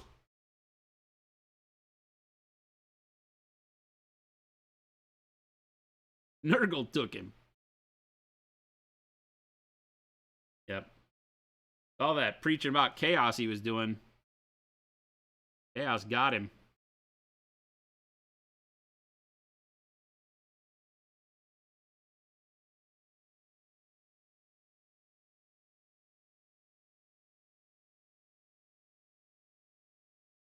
He bought into the false hope. Chaos gifts last forever. We'll love you forever. Or until you die from this sickness I'm about to give you.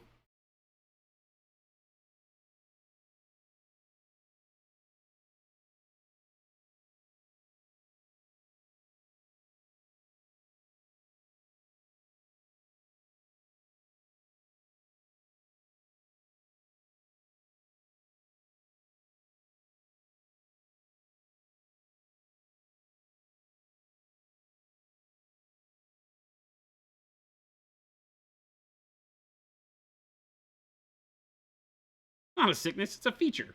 A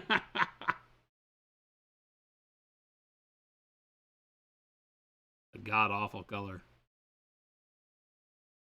I think every single one of us has pooped that color at one point in time in our lives.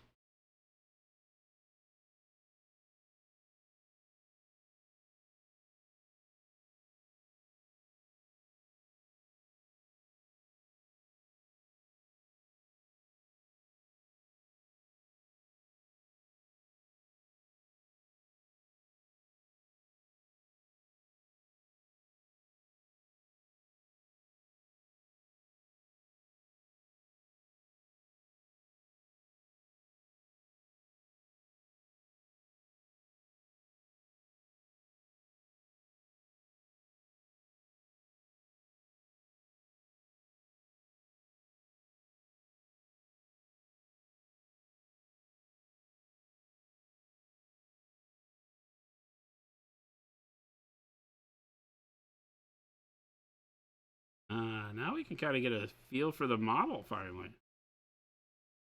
Interestingly enough.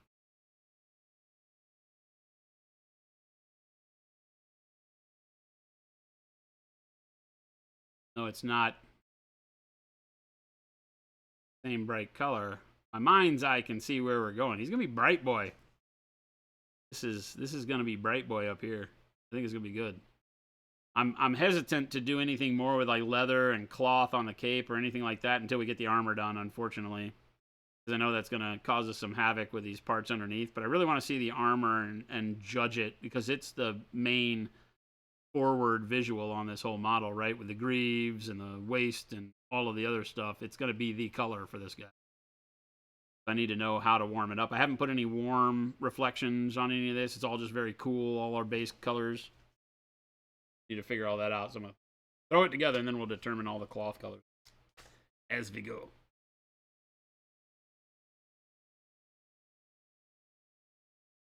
You want to play that new bolt gun game, but you're going to have to do drugs to do it? Why? Because it moves so fast?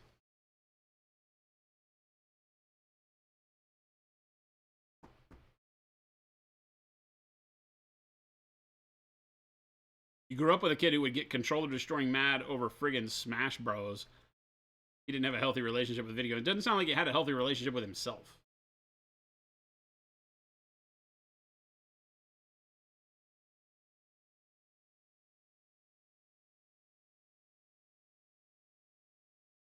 Shooters make you hork. Oh, really? So the spatial going around real quick gets you all dizzy and nauseous? I have to be careful because I have 3 32 or 34-inch monitors, curved monitors at the house.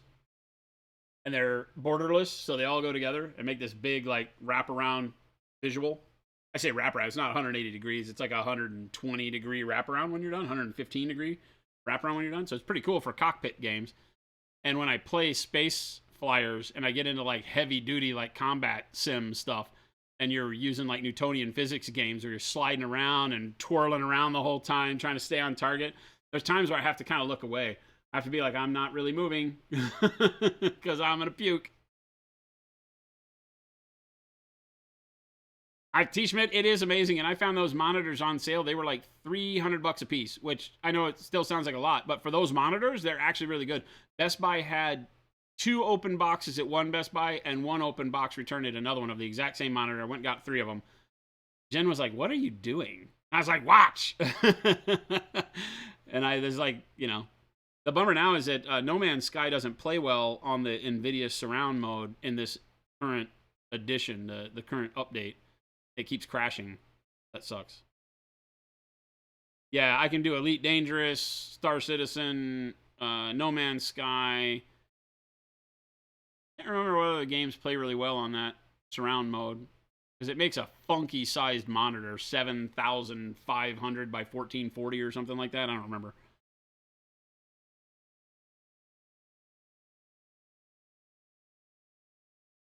But not a lot of games can play at that resolution, which sucks. Oh, Subnautica plays in it, and Subnautica is awesome in the surround mode.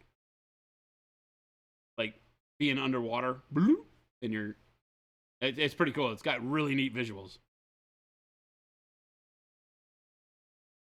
Yeah, you'd think I played them all the time the way I talk about them. That's how you ended up with a new copy of Doom 2 a long time ago. Your friend got motion sickness from playing it. Oh, really? Doom was big in my household. I had sisters that were much younger than I was, but they really liked playing Doom. We had a computer floppy disk Doom back in the day, and all the girls, and I think even my dad would play it when I think back. I think I'm going to dry brush.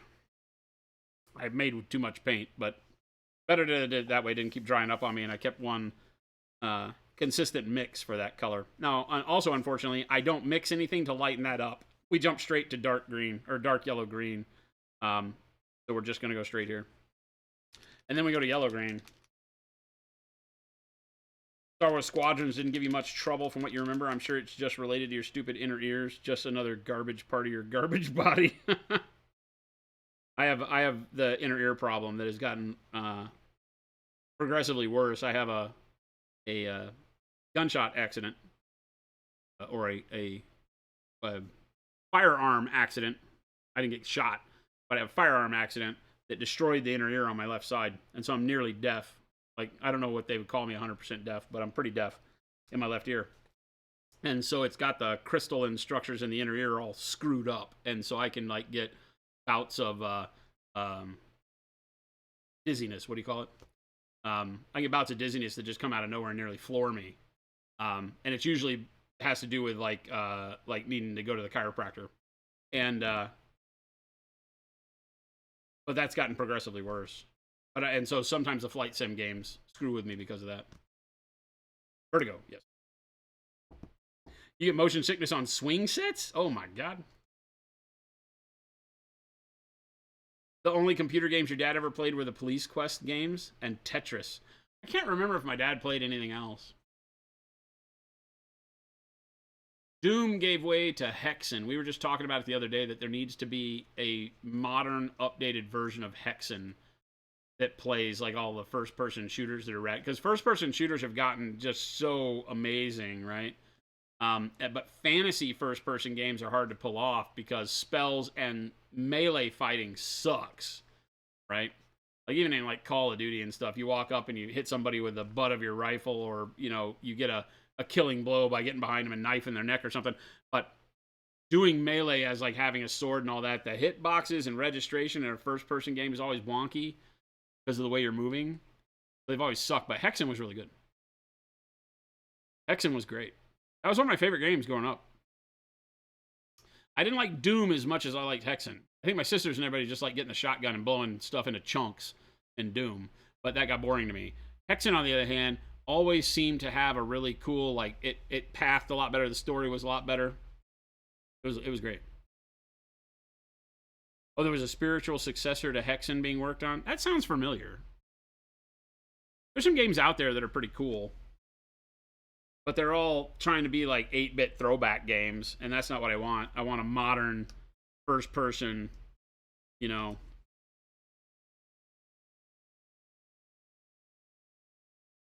So did I say I was going to dry brush this one? Maybe we should try to dry brush this. What do we think? Let's try to dry brush this next color and just see what happens. I don't know that it's going to work. Well, let's try it. I'm going to do it with a round dry brush. I'm going to do it with a larger round dry brush, I think. Or maybe not. Do I have one? I don't know if I have a larger. All I have is a small one and then a really... We do it with a small? I feel like there's a number 2 someplace. Yes. Give me just a second, gang. There may be a dry brush I'm missing that's on my desk. I'll be right back.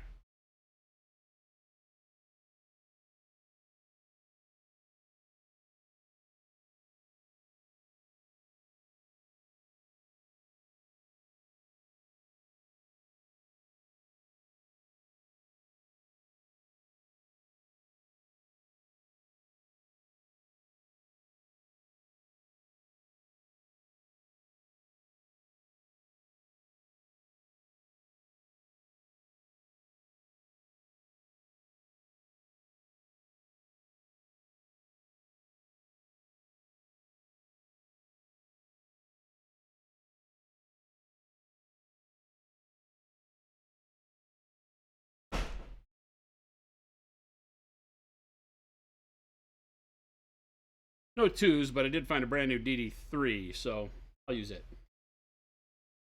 I'll use that.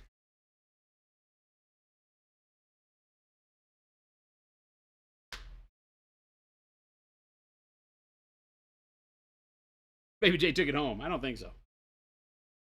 I don't think we can go just blaming Baby J for everything. Bert with the Twitch Prime 32 months, my friend. Thank you. Welcome back, man. Good to see you. Vagrant Story. That sounds to me like a JRPG. Is it? I don't know it. Oh, now I know why I have this DD3. It's one of the ones with a loose ferrule. We'll see how long that one works.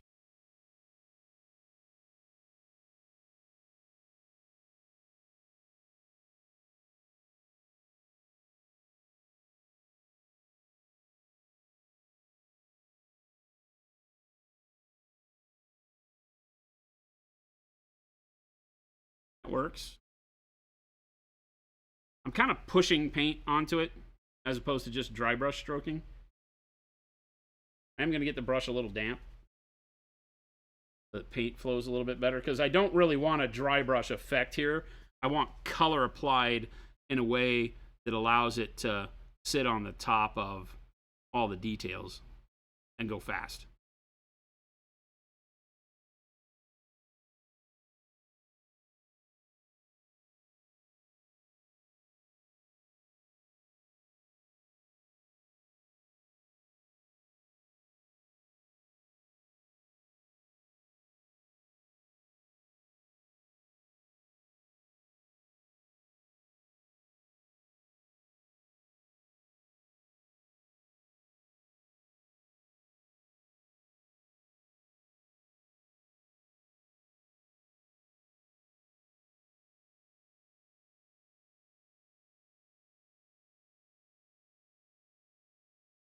I can kind of cheat a little bit with the round dry brush because it'll get paint in a lot of the deeper spots without pushing it back up into the shadows necessarily.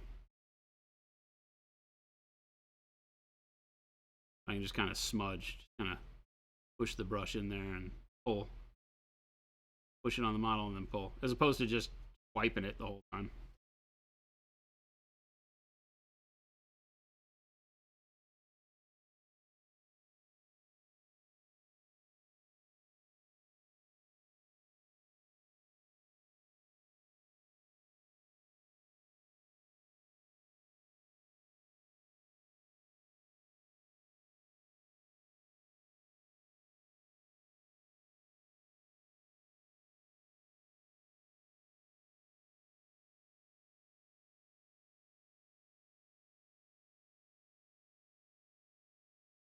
That works pretty good.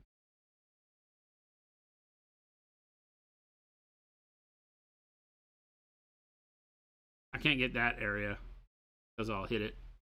The leather with the brush. So I gotta be careful here. I have to do that with the brush. Doesn't win the day, but it gets us close.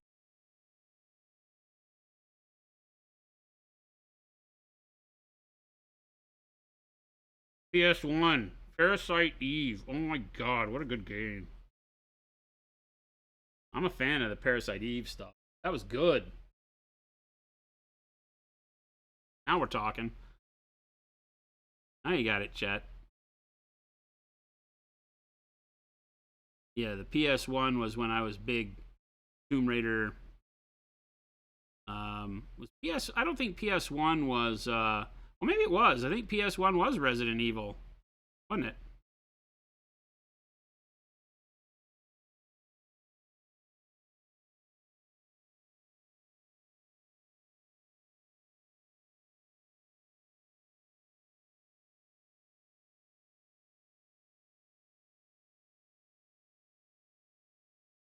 Yeah. You're speaking the language of my people. Oh, we're a bunch of old farts, folks. This is the hobbyist graveyard here. Is where all the old hobbyists come to die.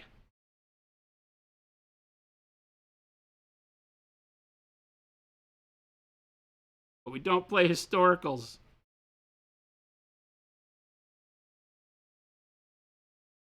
It's hard to say. I really like Bolt Action. Damn it. Rude, chat.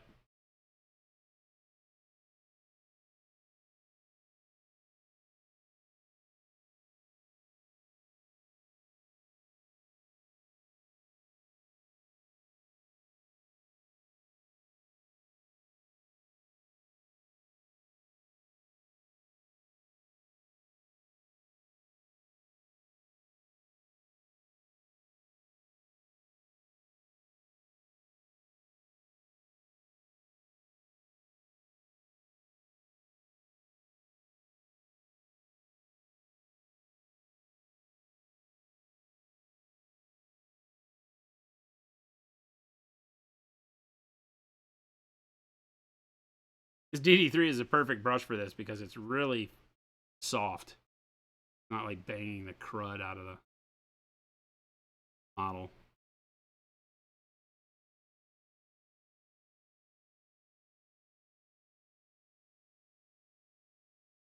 It's getting some good color on there.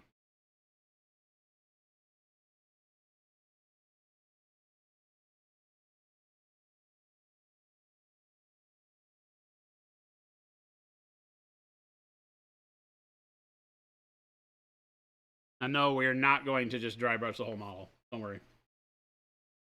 Don't worry. Old hobbies don't die. We just blend away. I'm down with that. We just blend into obscurity. I think when you get older, you get book deals, right? You take a book deal to pass on all of your info. That's what Shepard Payne did. What Joe Hudson's doing. If Joe ever watches this, he'll get mad at me. I'm not saying you're old, Joe. Probably my age. You're a part of our Discord. Joe's Historical Miniatures and Historic and Fantasy Miniatures or whatever. He is like paints some of the best skin you'll ever see. He's amazing. Battletech is a historicals of the future. You're not wrong. Battletech is, I think, the thing that like old fantasy nerds go. We don't play like Napoleonics or anything. We play Battletech.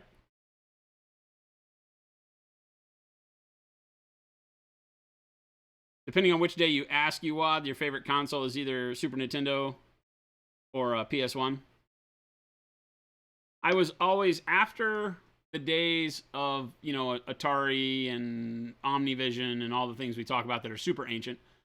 And then I came out and I had a Sega console. Genesis, maybe? Sega Genesis? I had a Sega Genesis. A PS1. And then after the PS1, I don't think I ever had another console.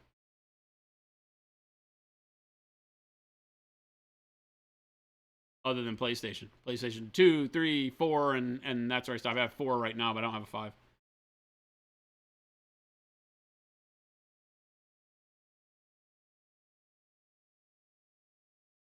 If anyone is free first weekend of June, Tabletop Minions Expo is happening in Sam, Vince, and Ninja are all doing classes. Yes, we're supporting it, Wad. I've been talking to Uncle Adam in the background. I've been thinking about going up there. I don't have a plan yet, so I don't know how realistic that is, but they sit around and play indie games and stuff all weekend, which would be really cool as just a vacation-y kind of thing, but I don't know if I have time to do that. You had a Genesis with the Sega CD. I only had the cartridge. I liked Sega Genesis because it had cool arcade games. that was the only thing I cared. It had cool arcade games.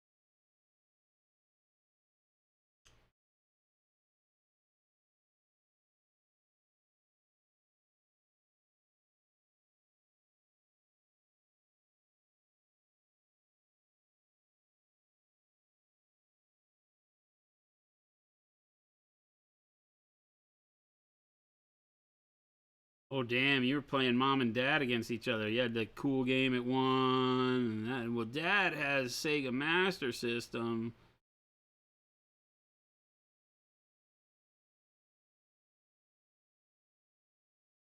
Now we'll go back in and we'll start finding highlights.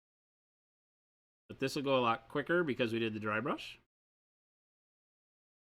Same color. We haven't switched colors. This is still dark yellow green that I'm using.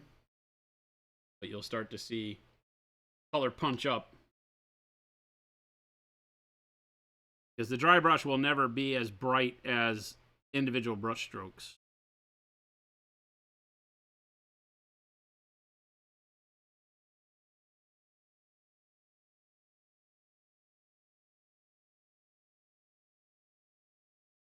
It does that wonderful job in this case of getting us that first kind of light covering.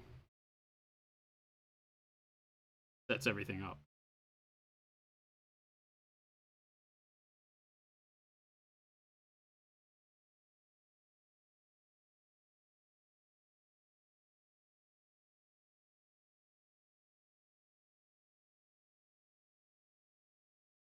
They were absolutely trying to one-up each other. You're innocent bystander in the whole thing. I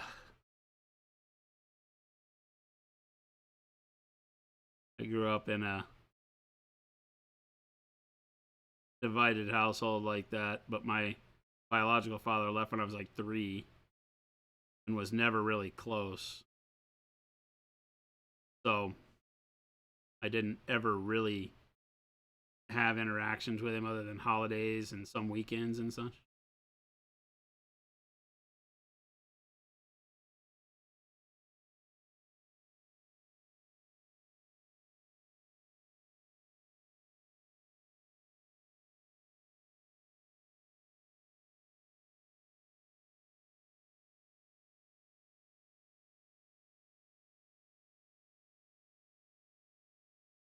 Find that same line for my reflections down the cylinder of his torso as we did along the hip. The angle will change a little bit because the shape of the torso is different. It's concave, convex, convex. Right, but we still have this side down this shine line here that we have to bring into the torso too.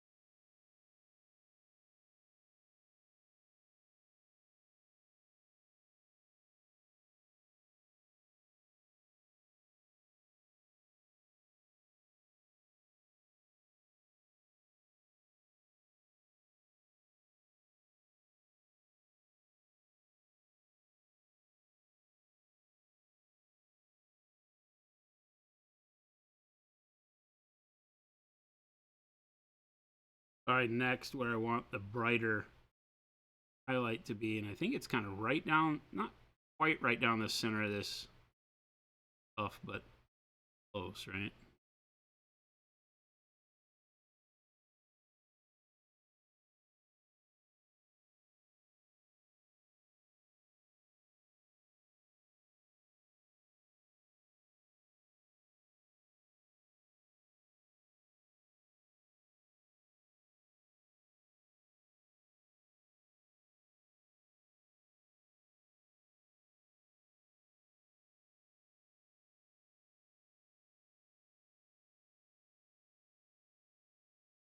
Got a hold of some bad food. It tore me up.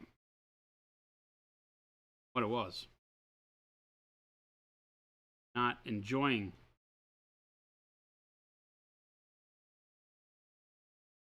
No idea what I'm going to try to be brave enough and eat for dinner. They have had a piece of banana bread. And that's it. So, I don't know what's going to happen tonight. I need to eat something. I'm freaking starving. Chat, help me. Right, so this one is a little different, right, because it wraps around at a different curve, but it'll still find kind of the same general line of brightness.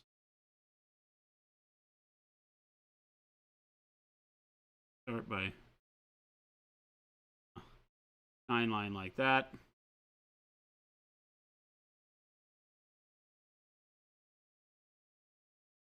Makes me want this one over just a little more. There's so much of that engraving, though. I think that lines up technically because there's shadow caused by this face on here.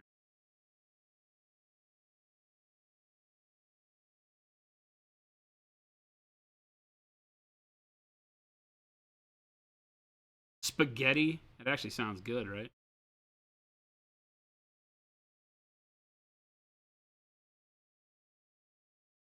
Some pasta, something filling that your stomach has to work hard to break down into. I don't know. The body's pretty amazing. You can eat rocks and it'll turn it into bad times for you pretty quick.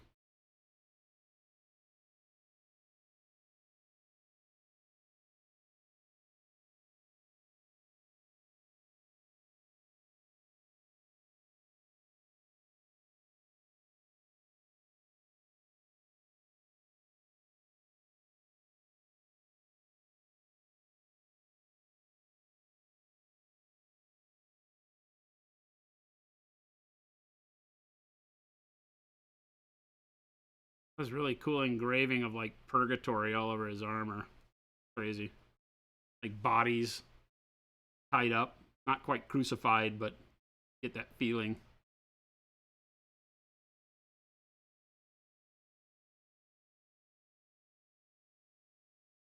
Watt is making some type of pasta and meatballs tonight.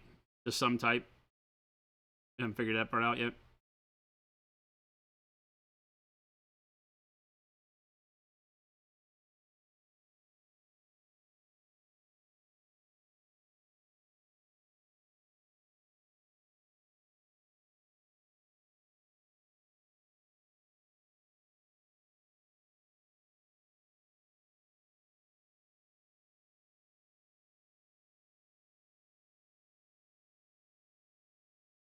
To do back here.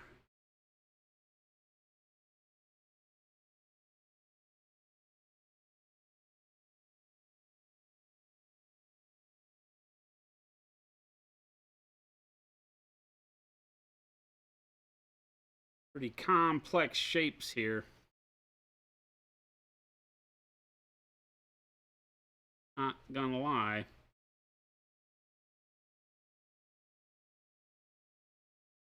Two Legionnaires trim. That was longer than 20 minutes, dude. Wasn't it? Or was that 20 minutes? I feel like that was like 45 minutes, man. Where are your kids? Go get the kids. Chat, check timestamps. All social services. E. Schmidt got so wrapped up in his painting.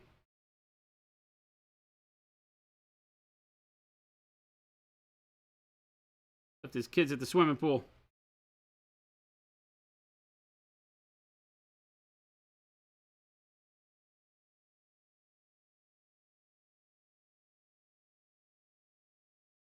Kids retrieved.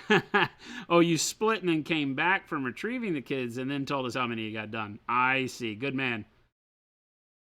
Good man. Whew. All right, everybody, take your fingers off the social services call. Speed dial. Child Protective Services. It's funny because I never can remember what that's called. Child Protective. I don't have a kid, so I don't know these things. But every time I'm talking to my nephew and my brother-in-law and horsing around or something, I'll be like, I'm going to call that place. And my nephew always knows. He goes, Child Protective Services. And I'm like, yes, that place.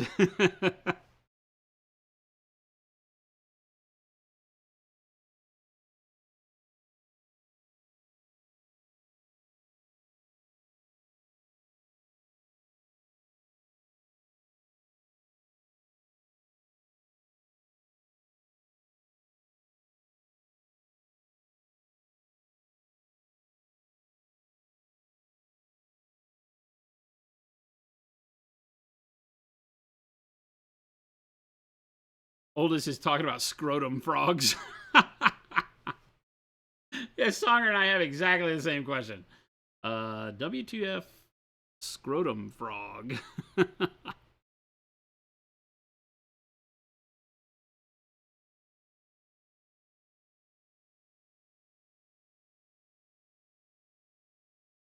just had like a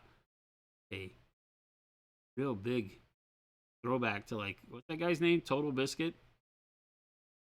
Do you remember that guy? Passed away. Cynical Brit. Had some of the best like game reviews on the planet back in the day.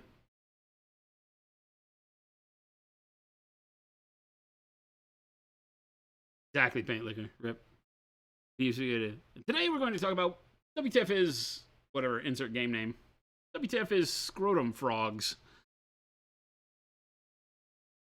Punisher says I'm not Googling that. Somebody's gonna have to type it in chat. I'm with you, man. I'm not going on a list. I'm already on enough of them. Not trying to be on the FBI. Oh, this guy looked for scrotum frogs.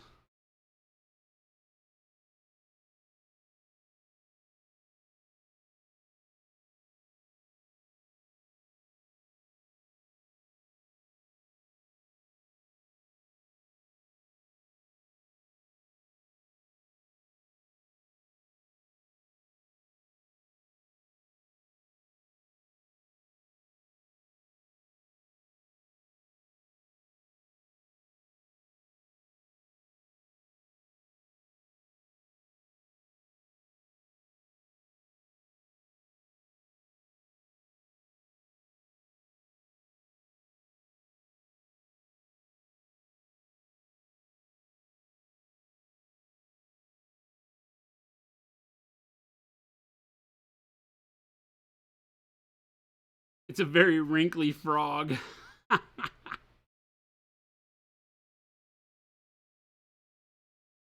And that's the best they could come up with? Scrotum frog?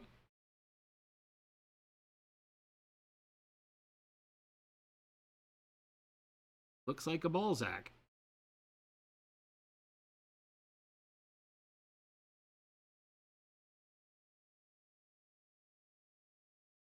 What's the genus and species for frog?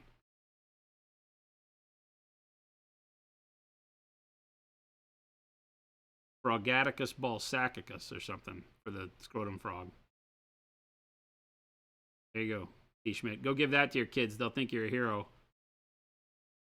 Go create some Latin genus species name for this frog that includes the word ballsack. Your children will look up to you in a totally different way. Giving you dad credit right here. Getting some dad cred for free, T. Schmidt. You don't even have to charge me for that. Or I don't have to charge you for that one. Sounds like a member of GWAR. You're not wrong.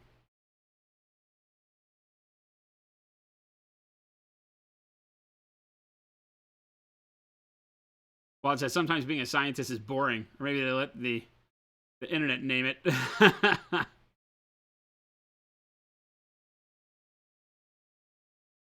Yeah, blame it on the schools. There's Jen. Jen's like, maybe Siobhan's right. Blame the schools. File Needs just got here. Where's Junior? Sick. Well, huzzah, huzzah. O-U-T, throw back sick. my legs and pollute my britches with delight.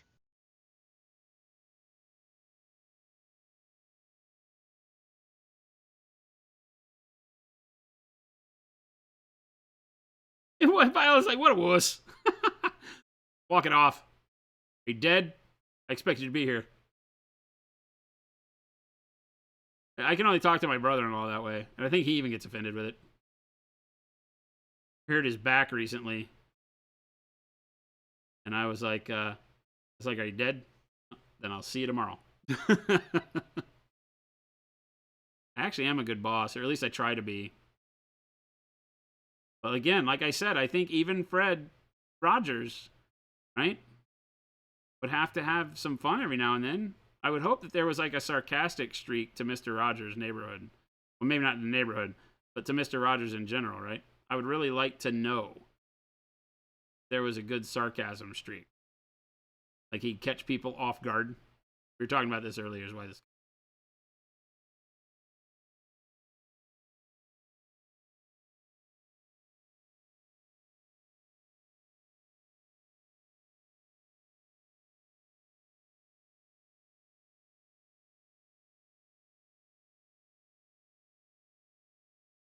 What happened to your post? What do you mean? It did a bunch of weird things to your post. It has a mind of its own. Are you on your phone? Phones do weird things to letters, it turns out. Very, very weird things to letters. Look, we have to paint the belt part we totally forgot yesterday.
I'm a good boss. I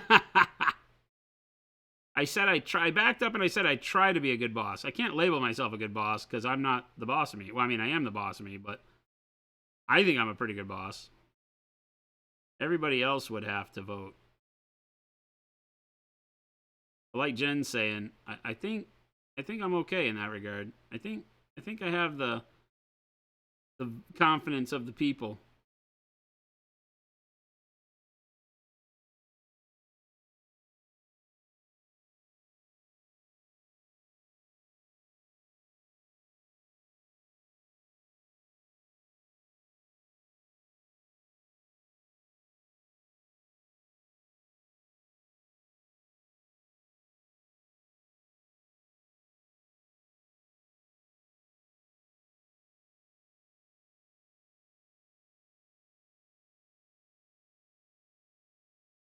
Slow but steady wins the race, but holy hell. A lot of dinguses on this thing. All this stuff. Who has to have this fancy armor, man? Trying to be big and scary. Don't you need a weapon? Like, he doesn't even have a weapon. But he's got a lot of stuff on his armor. Anybody else notice that? He's got nothing. No sword. No big hammer. He's at a party where they took his weapon, his big glaive or something. They took it at the door. He's just hanging out, chilling.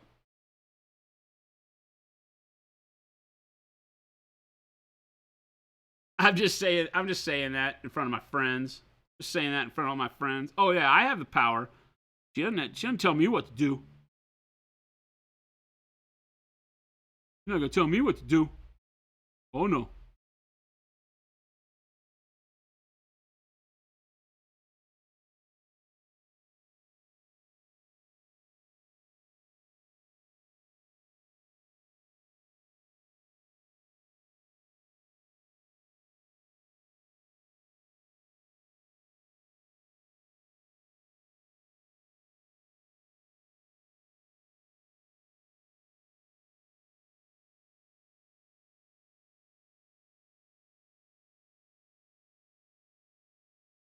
Holy, lots of stuff.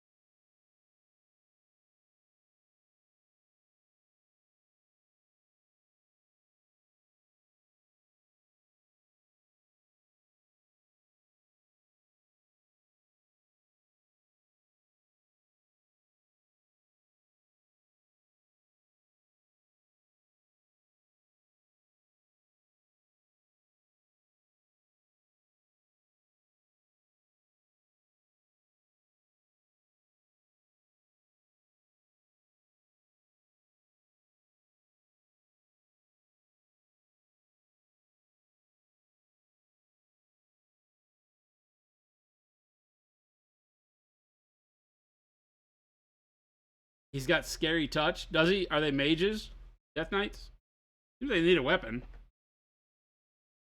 Does he just conjure one up? Am I missing something here? Because it was only like yesterday, after I'd been painting for a while, that I realized Homeboy doesn't have a weapon. We didn't miss anything. I went back and looked.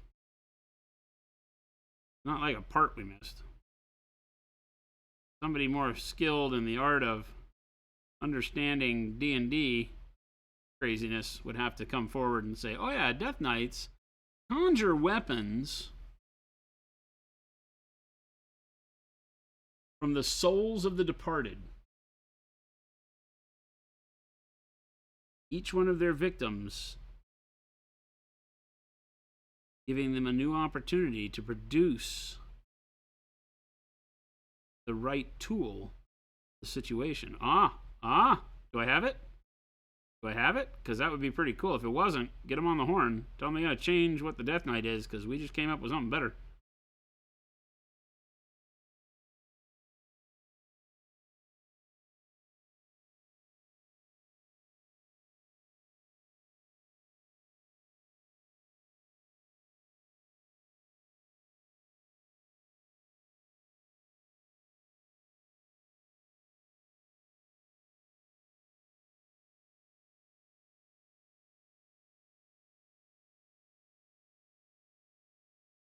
They talk themselves out of any conflict. They're bards. They just look bad and scary. Route, is that true?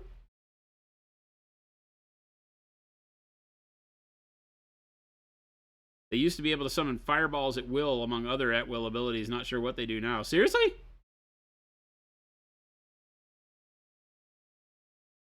I love Jen's like, the people that don't like me don't work here anymore. True. She's not lying to you. It turns out, if you don't like the owner, I don't have a lot of choices. As general manager, I can fix a lot of things. I can't fix that.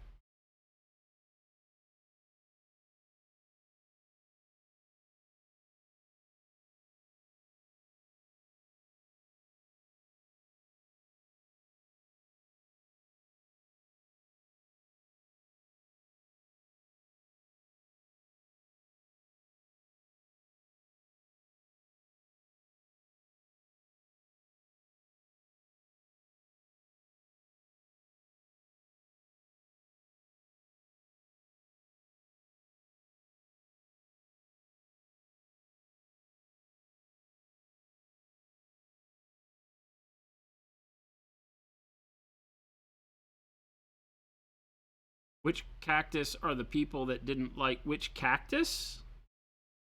In the desert, you mean? We let them escape with their life intact.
That answer was because we won't admit to murder live on stream.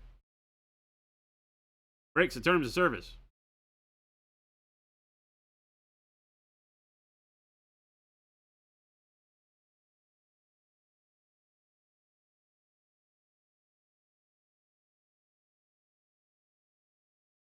I'm not looking to move to another platform for streaming. Kidding me?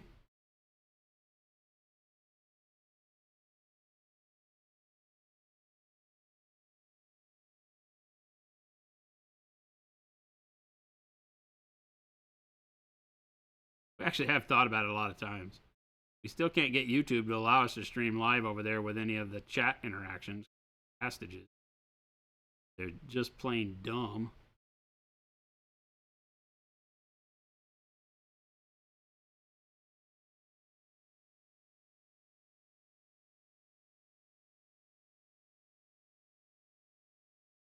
Last year, we were thinking about moving over to YouTube, which obviously didn't happen.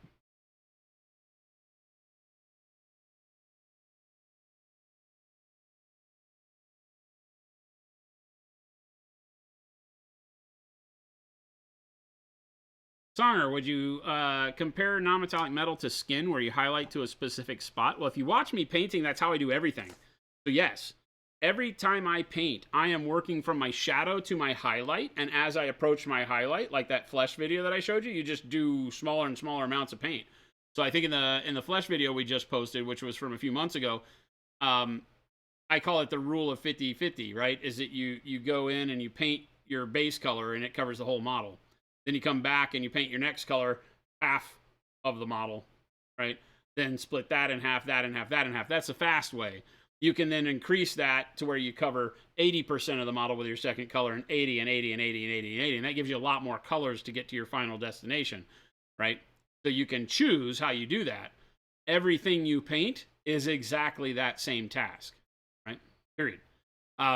If you're layering for color, right? So whether you're starting at brightness or starting at darkness or starting at your midtone and working both ways, same kind of concept, right? And so yeah, it's just here, it's knowing when to jump to that brighter color to get the contrast of the shine of the metal, right? So this shine here goes from a color like what we're painting right now, which is just dark yellow green, to something a lot brighter real quick. And so your layers don't have that easy transition of value. Normally you'd start with a dark color, we'll call that value 0, yeah? And then we'll go up to, a value 2 color is your next color, and then a value 4 color is your next color, and then a 6, and then an 8, and then white is 10, so maybe you don't use white at the end, but you go up that way. With non-metallic metal, you're starting with a 0, then you're going to like a 9, right? Or you're going to a 0, and then you're going to like a 1, and then maybe a 3, and then a 4, and then you're jumping up to like a 2, right? Because you want to have dark colors create your midtones, and then you jump up very bright into your beginning of your reflections, and then make another jump to brightness. So you get that contrast. And the more contrast you create that way, the more you get shininess. We're doing kind of a dull. I mean, it's shiny, but it's not shining like chrome. It's shining more like, brushed aluminum right now. And then we're just going to wait until we get all of the armor dialed in like we have the hip area before I go in and adjust contrast and put warmer reflections in it if I need to, decide on all the colors for the cloth and stuff. I just painted the leather and the skirt real quick so I could get an understanding of if I like this bronze, and I really do. So the rest of the model is going to come together really nicely with that bronze on it. And then once the whole model is going to be very bright, right? So I think our flesh tone is going to have to be darker, like a muddier purplish gray almost for the skin. Because the armor is going to light this Bastage up. He's going to be super, super bright. No matter how shiny I make it, you can already tell, like, the values that we're bringing on board right here with the pure khaki are very...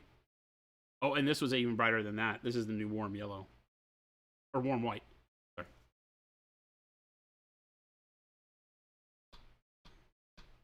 You seen people stream Twitch and YouTube simultaneously where they wouldn't let the chat work for you? Route chat works, but you don't get any of the features, right? You have to be able to be part of their, I don't remember if they call YouTube partner program or whatever. I don't remember what their name is for it, but you have to have a certain amount of concurrent hours watched over the last year. And since we've never focused on YouTube, we don't really push out content on YouTube quick enough to continually get more and more hours watched over there. And they want you to have a good firm basis in YouTube videos and people watching your videos to drive their ad revenue before they give you the ability to have like emojis and chat and all of the, I forget what they call it. We don't worry about donations and subscriptions here as much, but they don't give you all that ability over there. They don't care if you're a Twitch partner or not. They used to, they don't anymore.